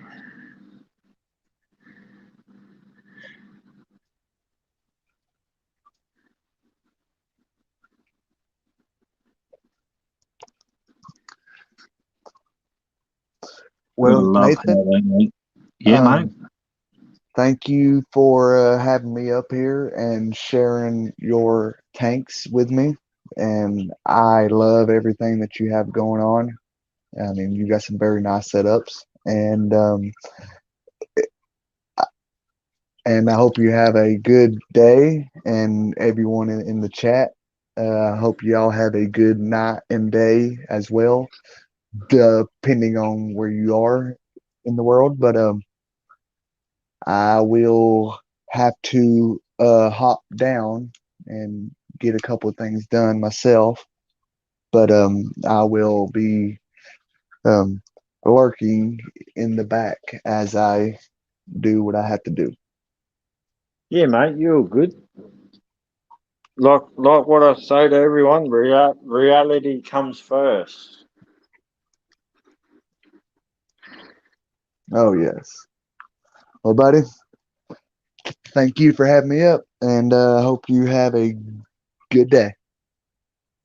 I'll try to, mate. It's going to be 44 Celsius degrees, which is like 114 Fahrenheit for you. Oh, goodness. That's hot. Yeah, she sure is today. But it is what it is, mate. The joys of summer.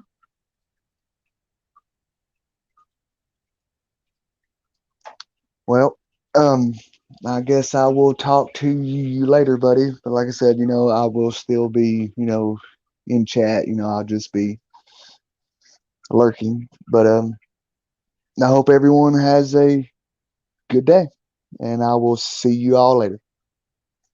Yeah, mate, all good, buddy. You take care. You have a good day and stay safe. Stay nice and warm over there, seeing how it's nice and cold over there. Oh, yes. Well, see you guys. Bye See you, bye. buddy.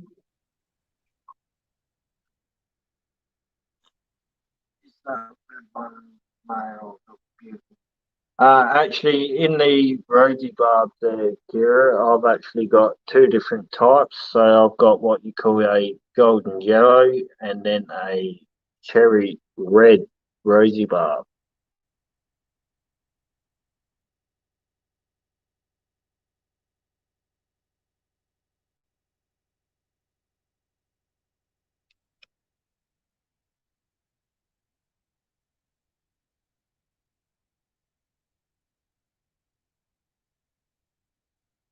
So yeah, so there's a couple of different types of rosy barbs in there.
See you then,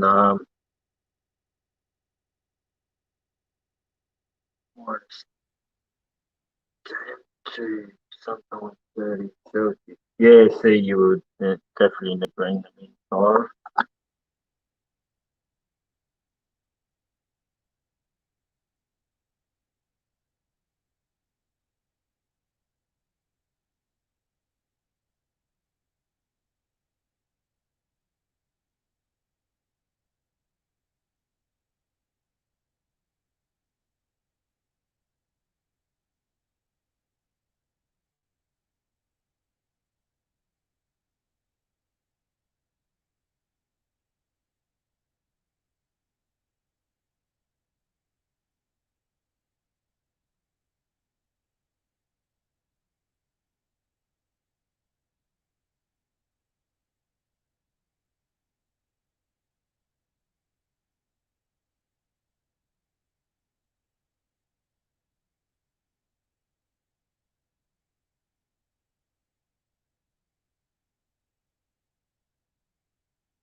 Alright. Yeah, that was already done. So the 4 people that have jumped in the chat. The Fish will be going live really shortly in a second. In 5 minutes. So if you can do so, jump across. Say g'day to Father Fish for us. Hashtag Nathan Fishboy Raid. And we will see you all over at Father Fish's. Thank you to the people that have jumped up on the panel. Been highly appreciated to get us through the 4 hours and 25-minute mark. I've posted the link to Father Fish, and we hope to see you all there. Take care, stay safe, and remember, stay nice and cool, or stay nice and warm wherever you are in the world.